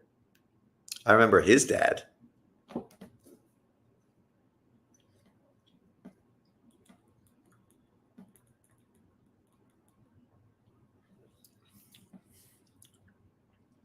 Branchek sort of fights like a poor man's Lomachenko. You know, a lot of the similar in-out feints, boom, boom, boom, come in, try to do that. If he has any success against Navarrete, it's going to tell us a lot about how Lomachenko is going to look against him, even though Branchek is physically bigger than Lomachenko. Look at him jump all over fucking Navarrete. He definitely looks bigger too, right? Thicker across the chest than Navarrete. I know Navarrete is much longer, but yeah. It'll be interesting how his power carries up to 135 pounds. Saka overrated, Shawnee. He is overrated. My Arsenal fan, he fucking said, my coworker, South African, he's a big Arsenal fan. South Africans love Arsenal based on the Henry team. But yeah, he says Saka's overrated too. I hope he's not overrated because I like England and I hope England does well in the Euros. So I'm hoping he does well, but he does seem a little limited. He hasn't really progressed or grown as much as you think he should. Branchek is the Eldero Beast Nagrado. Sean, how do you protect yourself when surrounded by a pride of lions? Don't get out of the car. That's the first thing. Don't be Taiwanese. Don't get out of the car to take a fucking picture. Stay in the car. And secondly, back up slowly. Don't run. Lions don't eat people. That's not what they chase. But if you're going to run and grab their instinct, then, you know, they're going to eat you just because you're easy work. But when I was in Africa, I did a few tours, and the guides that I was with told me quite a few lion stories, how they like went to the bathroom late at night and confronted with lions. And, you know, generally they were fine because obviously, you know, both of you are shocked. So you try just to be big, kind of like a bear, and then back up slowly. Don't be too rash. But yeah, the best thing, don't get out of your car. Stay in your car. Don't be Taiwanese. The amount of stories I've heard about Taiwanese fucking people traveling in Kruger where people get out of their car to take pictures. People are stupid. Lions hate fire. Well, yeah, but you carry fire with you? You got a blowtorch? All animals fucking hate fire. Boom. Navarrete dropping bombs. I asked because Fury had that "don't eat me" look when Usyk hurt him. Well, he definitely had that fucking wide-eyed, I'm in shock look, that's for sure. Oh, that's a nice body shot from Navarrete. Urgh. He's opening up now. Urgh. Go. This could turn out to be a good fight. I just don't think Branchek really has the power to hurt Navarrete. Navarrete, man. He's a fastball pitcher. Fucking Christ. Fastball pitcher. Everything that dude throws is fucking high and fucking fast. Fury was seriously hurt. He was. The ref fucking saved his life, man. He could have easily waved that fight off. He shouldn't have went in. Like people talk about how Raymond Ford, that victory, he deserved to get the victory because the guy turned his back, even though he stumbled into the ropes. So it's not like he turned and ran. He like literally stumbled over his feet, fell into the ropes. The ref could have easily did the same thing he just did with Fury and gave him a standing 8 count. There are no standing 8 counts. But literally, that's just what fucking happened to Fury. He got a standing 8 count because you assume the ropes held him up, so they gave him a count, right? So that's why I complained about that Raymond Ford situation, because it was exactly like fucking Fury today. I don't mind you giving him the standing 8 count, but why are you going to give him a standing 8 count, but then stop the fight with the other guy?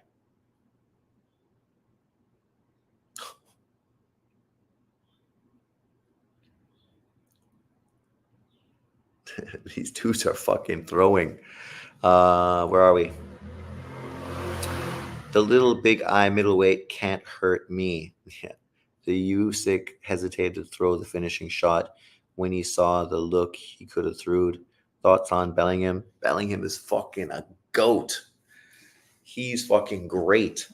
He's one of the reasons why I fucking have faith in England, right? When you have midfield like Bellingham is good, man. He's good. Fury fans crying robbery. Crying robbery. Of course they would, because fucking Fury fans are delusional. Delusional. Having a great chin at heavyweight is irrelevant. It is, because when you're getting punched by big dudes, man, everybody gets hurt, right? But having a great chin at least allows you to take the first shot. How many shots did it take Buster Douglas to finally drop Tyson? He hit him with fucking a shitload of fucking shots. What round is this? I'm blind. Round 3.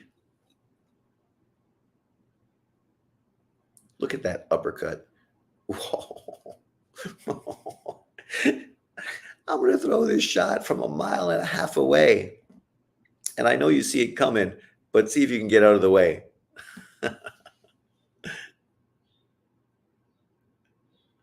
You should aim for the body a little more, Navarrete. Let the headshots come. Initially, make some contact. Arms, shoulders, chest, body. And then, gradually you'll start hitting the head.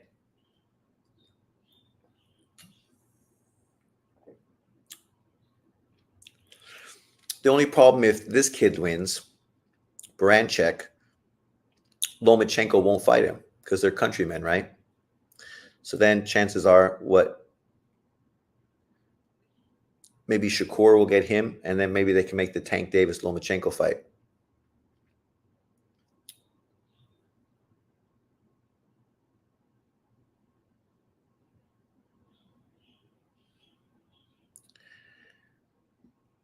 It's like a Street Fighter uppercut.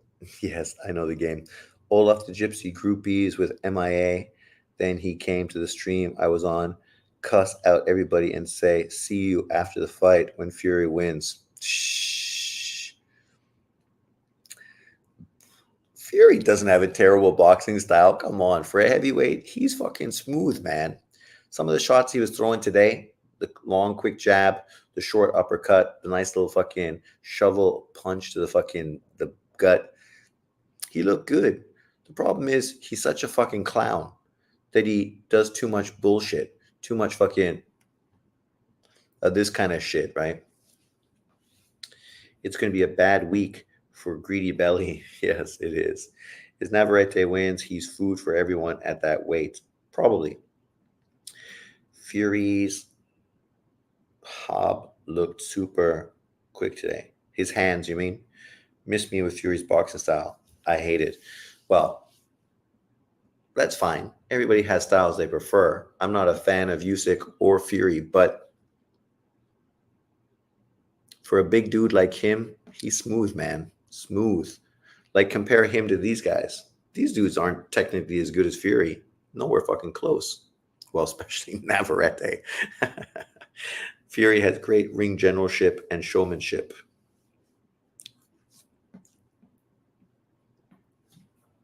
If Navarrete could utilize his jab a little more like Fury, he'd be a much better fighter. Smooth. He's a sloppy Joe.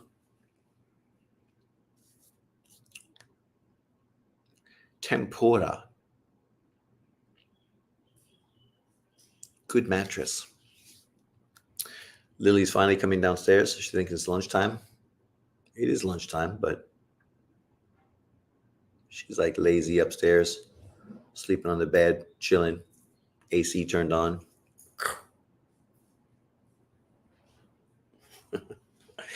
She had to wake up too early to watch boxing this morning.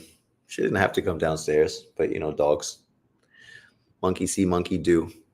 I never seen Usyk confused in a fight until he fought Fury. True, right? He had to adjust. It was not easy. Not easy at all.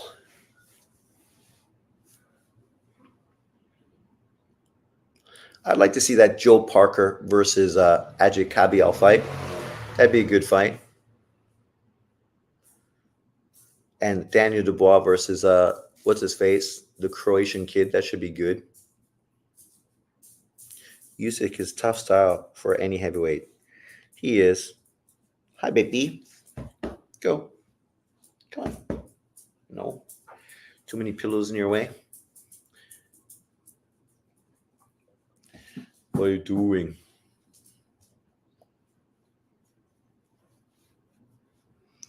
He was dealing with a guy 40 pounds heavier, 7-inch reach advantage. Of course, it isn't easy. Yeah, it's tough. How do you think Usyk handles Ajit Kabial's body work? I don't think Usyk ever fights Ajit Kabial, but obviously that would be tough, man. Kabial, once right at the beginning of the round, the fight, they were, of course, talking up fucking Sanchez like crazy. And I said, you dudes are fucking delusional. You're ignoring like all the body work that Kabial is fucking starting to use right from round one, and how this is going to play a big, it's going to pay off big moving throughout the fight, which inevitably it did. Joshua versus Kabial. Joe Parker is an enigma. He is, that's for sure. Oh, I thought Branchek was hurt there for a second. Maybe he is. Oh, yeah. Yes, it looks like Branchek's hurt. That's why my man's being crazy on him. Crazy like an octopus on crack. Boom. Branchek with the counter. Big straight right down the middle. Damn. Joshua, I think, will kill Kabial. Styles make fights. I think AJ's jab and big right hand, too much for him. Usyk dominated AJ twice, and AJ outweighed him. Muscle outweighs fat. What do you mean muscle outweighs fat? Who's fat? You mean Fury? Because it's not Usyk.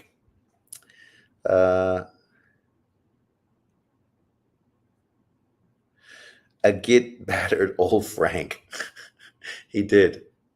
But Frank Sanchez, right? People always overrated him just because he's Cuban, like they often do. Like his best performance was against Efe Ajagba, which was a good win. But that's his best win. He hasn't fought anyone else at that level. And he's a small heavyweight who had to rely on fast feet, fast hands. But then you fight a guy like Ajit Kabial, he's similar, right? You're not going to necessarily have the same advantages against him as you do with some plodding fucking heavyweight. I'd like to see Usyk versus Parker. Yeah, that'd be a good fight. That'd be a good fight. I never thought Frank was a true heavyweight, even at 240 he fights at. Well, when you compare him to Ajit Kabial, right? They're both about the same height, but Kabial is thick through the back, man. Whereas Frank, pretty lean, pretty lean.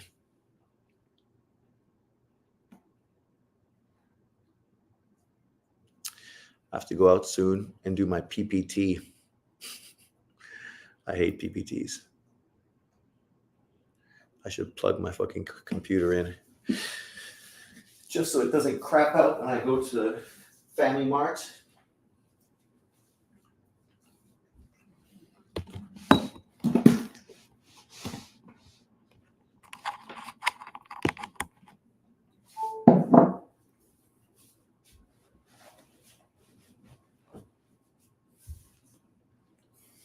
I'm back. Uh, does Big Bang Jang have a chance versus Usyk? I would think Usyk would batter him. He seems way too tailor made. Obviously, he's a tough puncher, but he's slow as fuck, right? And we saw what Usyk did to Joyce in the amateurs, but in the World Boxing Super Series. So 5 round fights, he battered the crap out of him. PPT, PowerPoint presentation. We have to do PPTs for getting our teaching bonus at school every semester. So you got to like get pictures and videos of your kids, put into some smooth sort of thing that you could present it to your supervisors. I tell them I'm too old. When I went to school, we didn't use computers. It's true. And now I gotta fucking use computers. Like to do this kind of stuff, even this I'm limited. Anyone that watches my channel knows my computer skills are limited. I mean, I'm gradually adding a little bit here and there. Like obviously, this platform is great, but I edited a few videos recently. Hopefully you enjoyed them and gave them a thumbs up because obviously I had to put a lot of work in. I'm not quite ring IQ when it comes to editing, but you know, the more you do it, the better you get. Usyk school sang, yep. Oh, I'm still in weekend mode. Yeah, it's due on Monday, so my weekend is based on doing that. Even though today is a sports-filled day. 2 big boxing events, and Dallas moves to the next round of the NBA Finals, hopefully against Denver. Do you recommend Taiwan to live? Depends on what you want. Taiwan's got a lot of good things and some things that maybe some people won't like. It's not as cheap as it used to be. It used to be when I first came, super cheap, easy to make money, easy to save money, easy to travel throughout Asia because everything is convenient and close. In Asia, it's not the best food compared to some of the neighbors. Uh, Girls aren't as easy as they used to be 20 years ago. Now they're a lot like normal girls that want guys with lots of money and nice cars. Just looking different is not necessarily enough to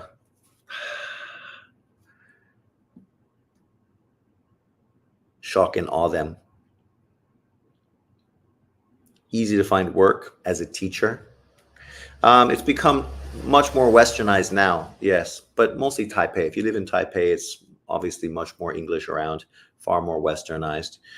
But even then, like obviously my Chinese is terrible. Ni hao. It should be better, but all the Taiwanese girls I dated, their English became very good. My Chinese stayed the same, garbage. So most of the stuff I learned that's Chinese is from my kids who are 5 and 6 and 7 years old. So, you know, limited. These 2 fights on Top Rank today, both have been entertaining. Santilli Norman fight was a fucking a beatdown. And obviously this fight, not quite to the same extent, but you know, similar. Still early.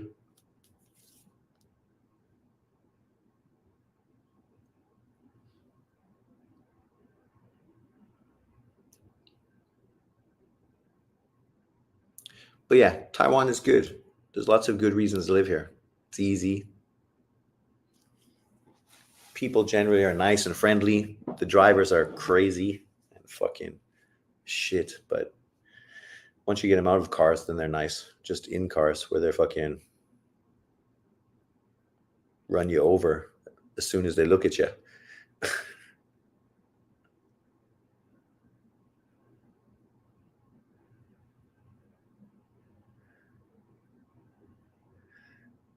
Navarrete's on the hunt.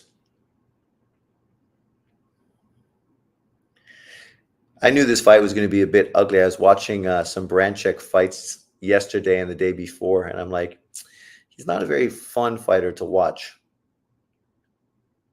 He makes things real ugly. There's no lanes, right? You just drive wherever. There's lanes, but people don't often pay attention to them as much as they should. It's not as bad as like Vietnam. Vietnam is a total fucking gong show. Try walking across the street. There's no crosswalks. So you just got to go for it. Fury doesn't fight with a sense of urgency, too much hot dogging. Well, that's what caused him that fucking ninth round fucking meltdown, right? When you fight too casual, eventually you're gonna get caught, man. It's just inevitable. Inevitable, Mr. Smith. Inevitable.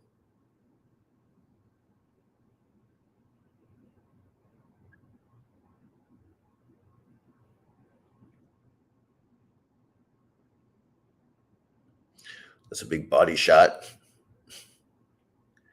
Back in the day, anything made Taiwan was. Back in the day, everything was made in Taiwan. That's when I was a kid. Everything was made in Taiwan. But then most of those Taiwanese businesses, they moved to China because it was obviously more profit involved in going there. But then obviously China clamped down, and you can have lots of money, but it's hard to get it out of China.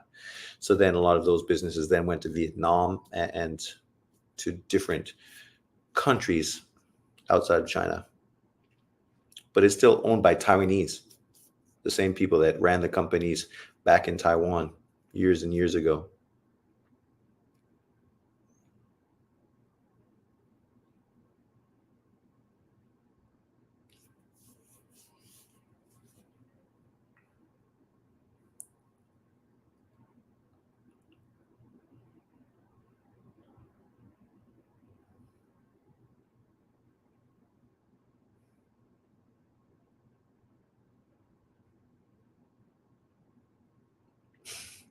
He's really awkward and herky jerky.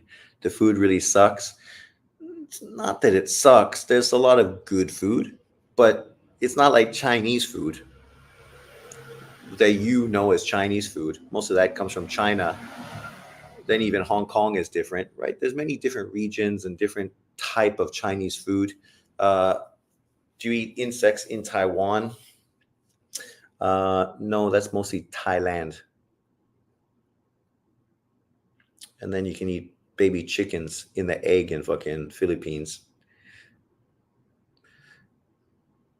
I'm sure you can eat insects, but it's mostly a Thai thing.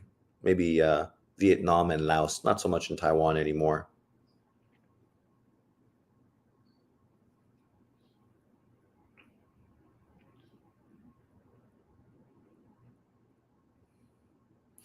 We do have some good stuff though. Stewed pork over rice. It's really good. Spicy chicken, at least in the one place I lived in Yuanlin. Most of the places they do it the same, which isn't so great. Fried chicken, yeah. Well, there's tons of fried chicken.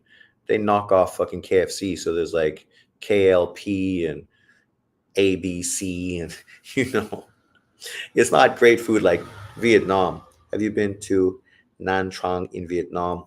I haven't been there, but I've been to Vietnam, to Ho Chi Minh, and what do you call it? And then the beaches as well. The food in Vietnam is fucking great and nice, fresh. Thai food is great, but it's really strong flavored. So can you imagine eating it every day? It's a little too much, right? But Vietnam's food, you got a lot more broth. It's not too strong, a lot more light, a lot of vegetables. Do you rate Navarrete, Sean? I enjoy watching Navarrete, but as I was saying in a video the other day, Navarrete's in position to become a four-weight world champion. Yet nobody's got him on their pound for pound top 10 list. even though he's done things that most of the guys on the list haven't done yet in becoming four-weight world champion. It's kind of like when Adrian Broner was a four-weight world champion.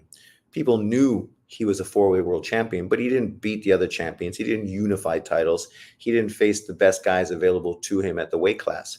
So, while you did something great, we know that, you're not great. Pepper steak, my favorite food in order for Chinese restaurants. Yeah, that's here too, everywhere, on a hot steel plate.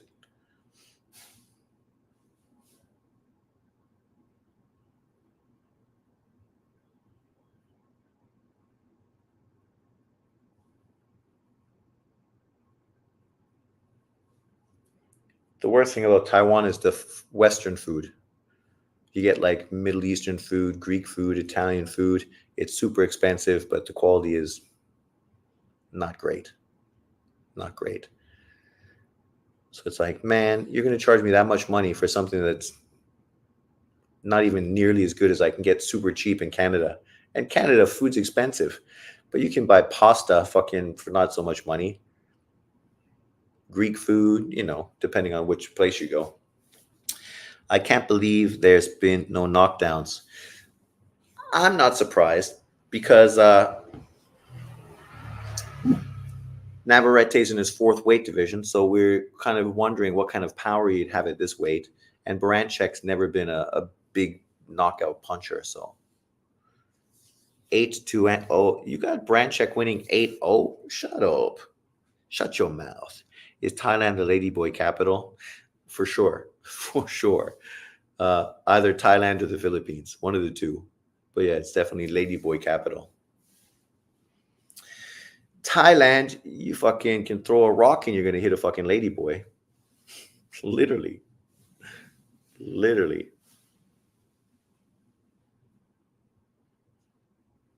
Who you got winning so far? To be fair, I haven't been watching that in depthly, but it's been pretty competitive. Both guys landing shots.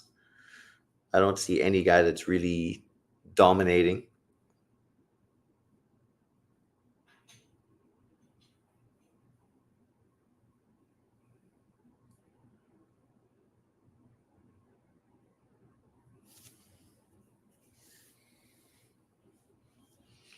Ukrainians in the house. As I said, if Ukraine wins, it's a big day for the Ukraine. 3 world champions. Only problem is 2 of them in the same weight division.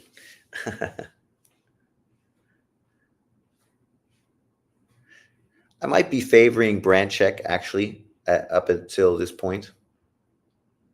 8 rounds. Maybe 5-3 after this round.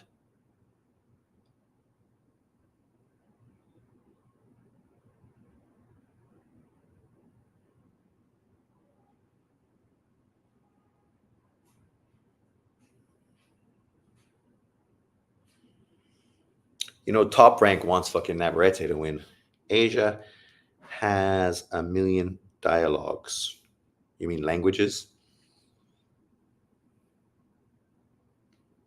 Navarrete not even breaking any sweat.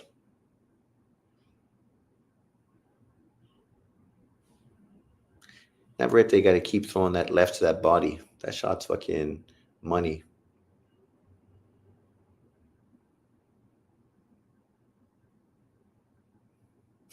It's so funny. You turn like this and you still throw a punch and land it because his long fucking arms. 72-inch reach this guy has. If he could establish any kind of jab. Jake Paul Tyson card is stacked. Really? I don't even know who's on that card outside of Tyson and Jake Paul. But I see all the LDBC channels all making fucking multiple videos about that. Haney and fucking Ryan Garcia PEDs, and of course fucking Jake Paul, Mike Tyson. These dudes love anything that's controversial and they could fucking make money off of AdSense. Right, John? John is so, think about this. John knows I live in Asia, yet he said it was like 2 in the morning where I live. What do you mean 2 in the morning? Like, I live in Asia. I live on the other side of the fucking world. Literally. So it's Saturday night where you are. It's Sunday morning where I am. Are passport bros prevalent in Taiwan? No. Most people that are passport bros in Taiwan, now my feed's gone, came here to teach English and then married a Taiwanese girl. And then you marry a Taiwanese girl here, you're kind of fucked because the house is under her name, everything's under her name. So when she's sick and tired of you, she's got everything, you got nothing. So now you got to move into some shitty small apartment so you can visit the kids or move home and then never see the kids again. Serrano Taylor rematch and style. Who's that? Sylvia versus Schofield on the undercard. Who's Sylvia? But Serrano Taylor, that's a great fight. I saw it's on Netflix, so that's good. Branchek looked like a street drinker. Isn't that every fucking Eastern European? That's why fucking Kovalev lost today.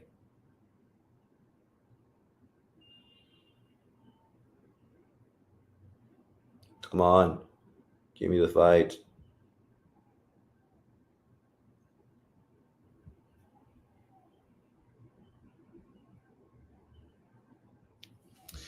Oh my God. My small iPad. Come on. I'm just trying to watch the fight. Let me finish. Come on. There's not that many rounds left, you motherfucker. You motherfucker.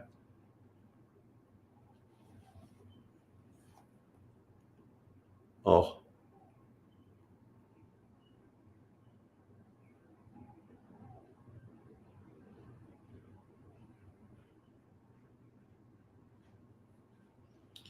Man, you're killing me.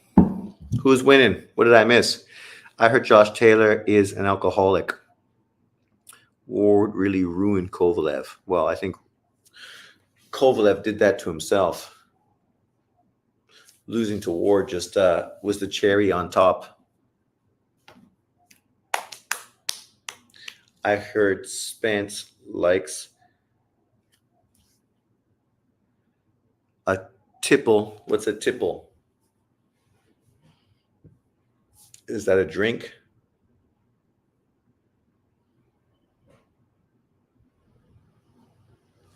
Oh my God. This is the problem. I wish every fight was on fucking DAZN. If every fight was on DAZN, I would not need to go through all this trouble. Oh, there we go. Okay, I'm back. Thank Christ. Does Taylor do against Bud? Get knocked the fuck out, especially now Bud's at 154. Listening to Alex Stein prayer for the Ukraine. What's that? Kovalev actually had some good wins after Ward. He had a few, but the problem was he was an alcoholic long before he fought Andre fucking Ward, right? John nodded his head when you said, right, John. I believe it. I believe it. Round 9. My man's going to have to get a knockdown, I think, to fucking win this fight. At least solidify it.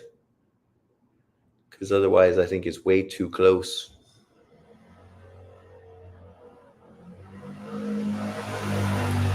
Oh, there you go. Landed big fucking left like that. Straight left, down the middle, down the pipe. Yeah, see, can't weight bully anyone anymore now that you're at 135 pounds. So you land big shots and dudes just eat it up. I bet some of the U.S. foreign aid went into these Ukrainian boxing camps. No. What are you high? All that shit was done years before any of that. Now my fucking thing froze.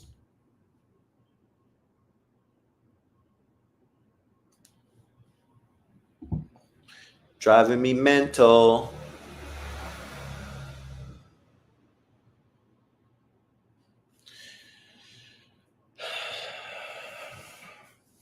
Every fight should be on fucking DAZN. This thing is the best thing ever. This stand.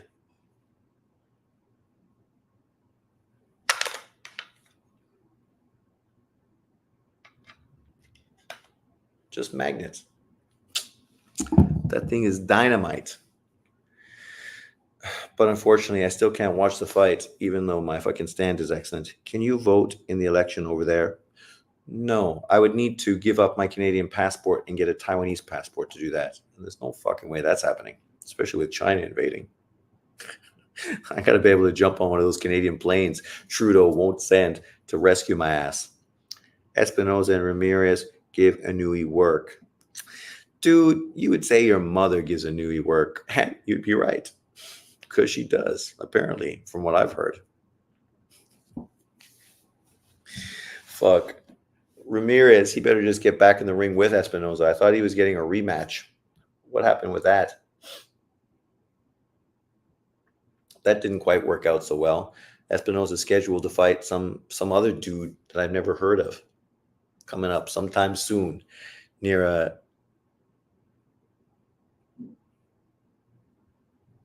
good one, Sean. Occasionally I come out with a good one. Not often, but occasionally. Seldom. Okay. Not usually. Once in a while I fucking get lucky. Now, can I get a feed that's live and lets me watch the boxing? Come on. The fight's almost over, motherfucker. Let me watch.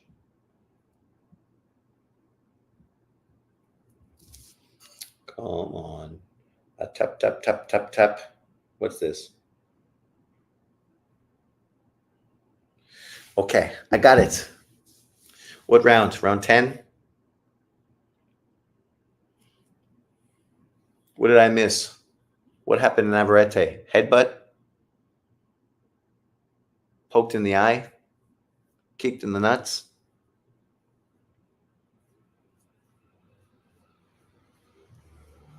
What's his trainer doing? Fucking strangling him. Come on. I'll get ya.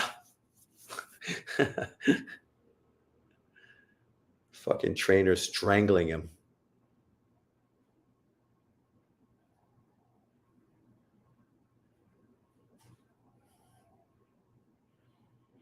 Look at that old fucker back there.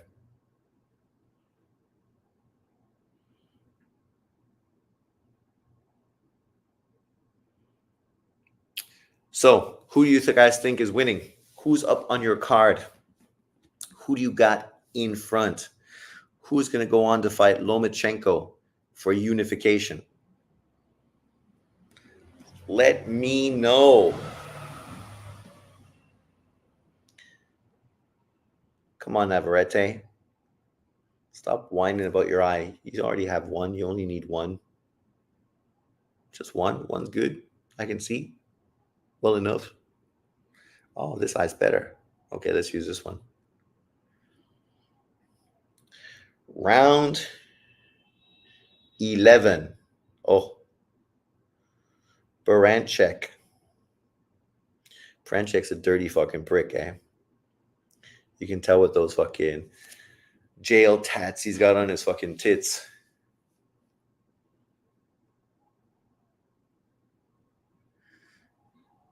I wonder if fucking the fix is going to be in. If Top Rank got the judges paid off. Oh, he's down. Count it. 6, 7. Oh, that one hurt. Don't hold me. Is there any good Taiwanese boxers? Actually, there's one good Taiwanese boxer. Loma of a field day with Navarrete. Yes. Good. Loma deserves a field day. You don't remember Stein was the guy he sang in front of the U.S. Congress about the war in the Ukraine? I don't remember that. Maybe I never knew about it. Yeah, yeah, yeah. Just fight. Clock's ticking away. We know you're a dirty prick who'll do anything to win. Nice right hand. Now throw. You throw him in the ropes, then hit him in the nuts. Who is the most popular athlete in Taiwan? Well, Wan Jianming obviously was the most popular, the baseball player for New York Yankees. Since him, he's been the most popular. Nobody since him has become super popular. That's a nice little left up, nice right hand. I think Navarrete is winning this round pretty conclusively.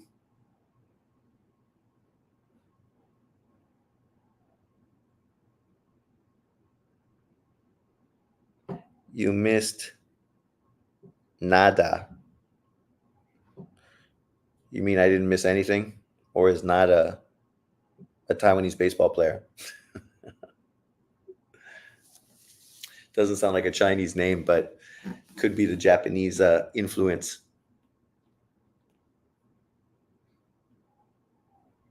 Come on, throw the shot. Get in there. Hit him.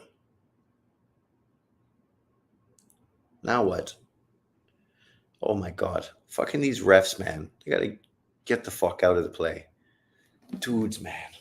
Always sticking their ugly faces in there like anyone cares.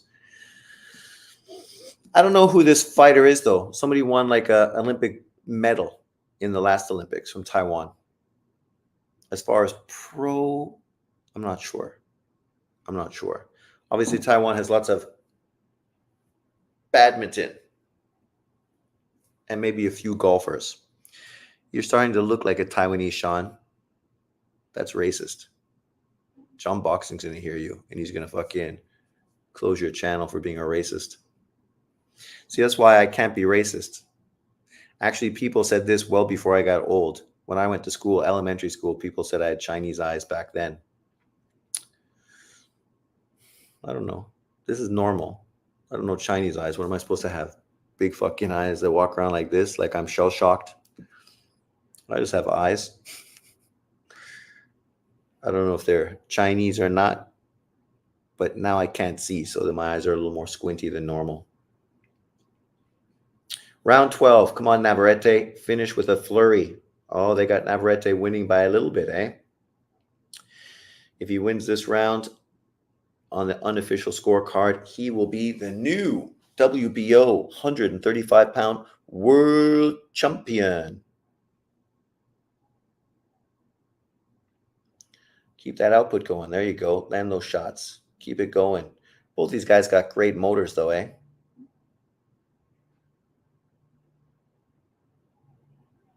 But it just shows you, at this weight, Navarrete ain't swinging fucking anvil, man.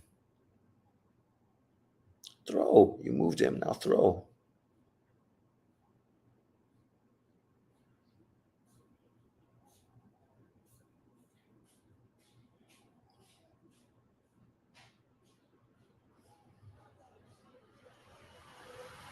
Navarrete misses fucking a lot. That's why I say, hit the body, man. Hit the body. Stop swinging at the head.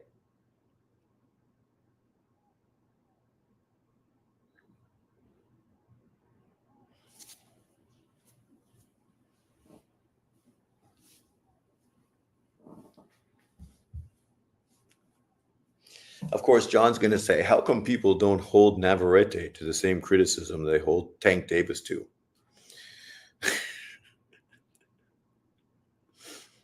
How come he can fight some unknown European fighter, but Tank Davis fights a great fighter like Frank Martin and gets criticized? Well, first of all, this is free on ESPN. You don't have to spend $80 for it. And secondly, Frank Martin has done literally nothing more than fucking Baranchek and still earned an opportunity for a world title fight. Lomachenko doesn't deserve a world title fight because he's coming off of a loss to Devin Haney, a loss that was so competitive and so fucking relevant that it elevated Devin Haney to pound for pound number 2 based on the great quality of opponent he beat. in Lomachenko. But Lomachenko is being gifted a fight. Oh, the fight's almost over.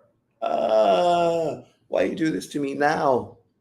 This is why I fucking hate stealing fights. What's going on, man?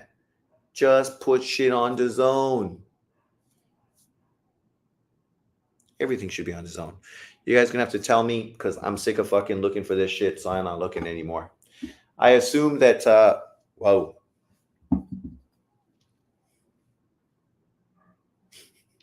I don't even know what I did, but I tripped myself out. I assume Navarrete won and is now a 4-weight world champion. All fucking bow down to the great pound for pound Mexican fighter, Emmanuel Navarrete. Julius Ndongo is 140-pound GOAT. Literally never won another fight again after getting beat by fucking Bud Crawford. It'd be okay if he would have came back and at least fucking won a fight again eventually.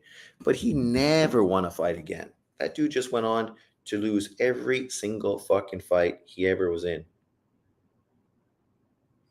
So what did my buddy say? Good fight, great fight. He's talking about Usyk and Fury. He's from England, so I like Navarrete, but Jesus, he's so sloppy. Fuck, man. That dude throws 6 million punches and lands fucking 12.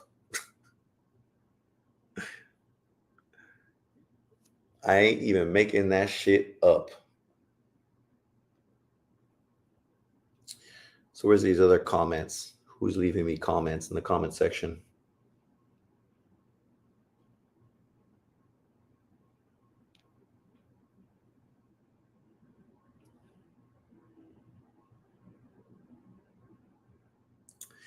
I know you're watching.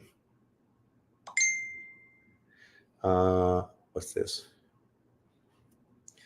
I didn't wake up. Rematch? Yup.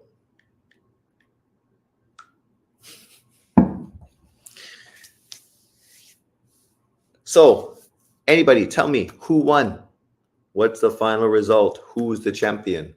My phone's upstairs too. I don't have X on my fucking iPad, do I?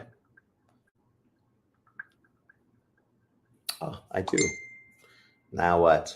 What are you talking about, Paul? Nice. Are you thinking of bringing Lily when you go camping? Yes. Otherwise, why would I go? Oh my God. You invite me to go there knowing I'm going to bring Lily, told me to bring Lily, and now you ask, how's Lily going to get there? This is why when people ask me to go places, I'm like, pass. I'm staying home. I'm staying home.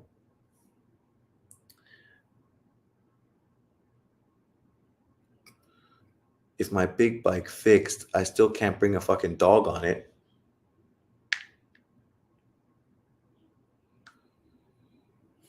Never mind. I don't want to go. This is the problem with fucking people want to plan things and do so much stuff. But then, yeah. Navarrete doesn't even look like he's been in a fight. The question is, did he win? This is a close fight, but I thought Navarrete pulled it out. Who won? We should just...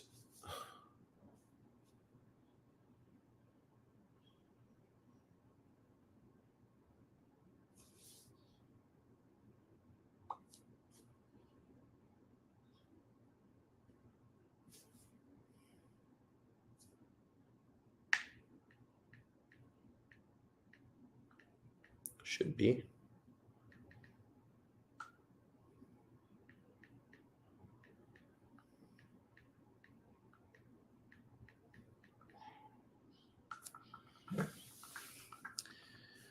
So guys, who won?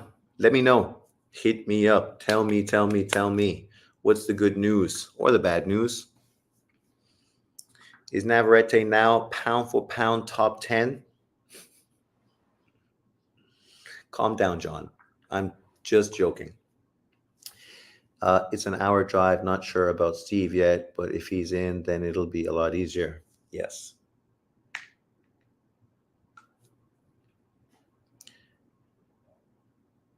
So, anybody, let me know. It's almost lunchtime. I'm starving. So's Lily. Look at that. Starvation kicking in.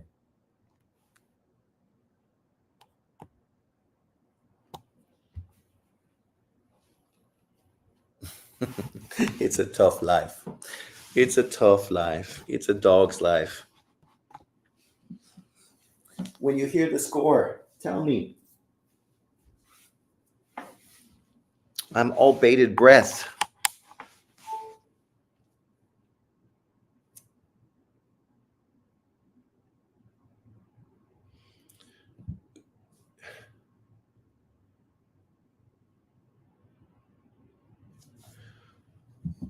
What's my TikTok telling me? Or my.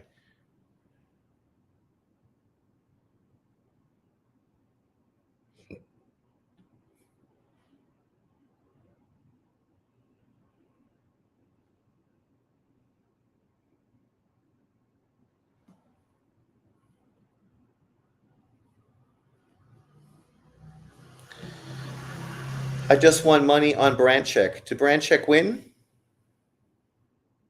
Oh, Branchek got the win. Navarrete got robbed. I just won money on Branchek. Zelensky. It was funny. Zelensky was at Usyk's fight, eh? His country's in fucking war, and he's like fucking chilling in Saudi Arabia. Bullshit. I'd bring IQ say Indongu was a better win than Saunders and Callum Smith. Shut up. Really? Nobody fucking could say that with a straight fucking face. Come on. Come on. Literally, people that fanboyed for Ndongu were only guys that wanted to push fucking Bud Crawford to the pound for pound number one position based on becoming undisputed. They never even fucking watched the dude fight before. He beat some unknown fucking Russian dude and then beat fucking Burns in Scotland. Burns. Yeah, okay. Crawford had already beaten Burns, beat him at 135. And now Ndongu beat him at 140. Ukrainian has 3 champions. Call that a victory. Oh, well, that's good. It's good for the Ukraine, but it's going to be interesting to see how things work now. What does Shakur say? Come now, Loma. This can't be the next option. Shakur is such a fucking idiot, really. Like, he never shuts the fuck up.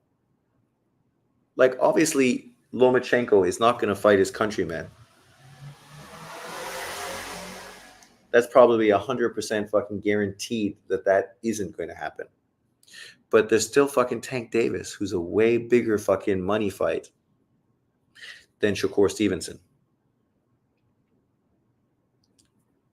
How much you win? And what was your bet? Paul Butler is a better win than fucking Gennady Golovkin. Oh my God. Paul Butler is a 2-time bantamweight champion. Golovkin is a 2-time middleweight champion. But one was unified, one wasn't. And I know you're just trolling. But thanks everyone for jumping on. I'm going to eat lunch, take a piss, and feed the dog. So I will see you next time. Thanks for jumping in, everyone. And thanks for everyone with the super chats and the subscriptions. I appreciate it. Thank you very much. Inshallah. And I will see you next time. Peace out, everyone. Have a good weekend. And God bless the Ukraine.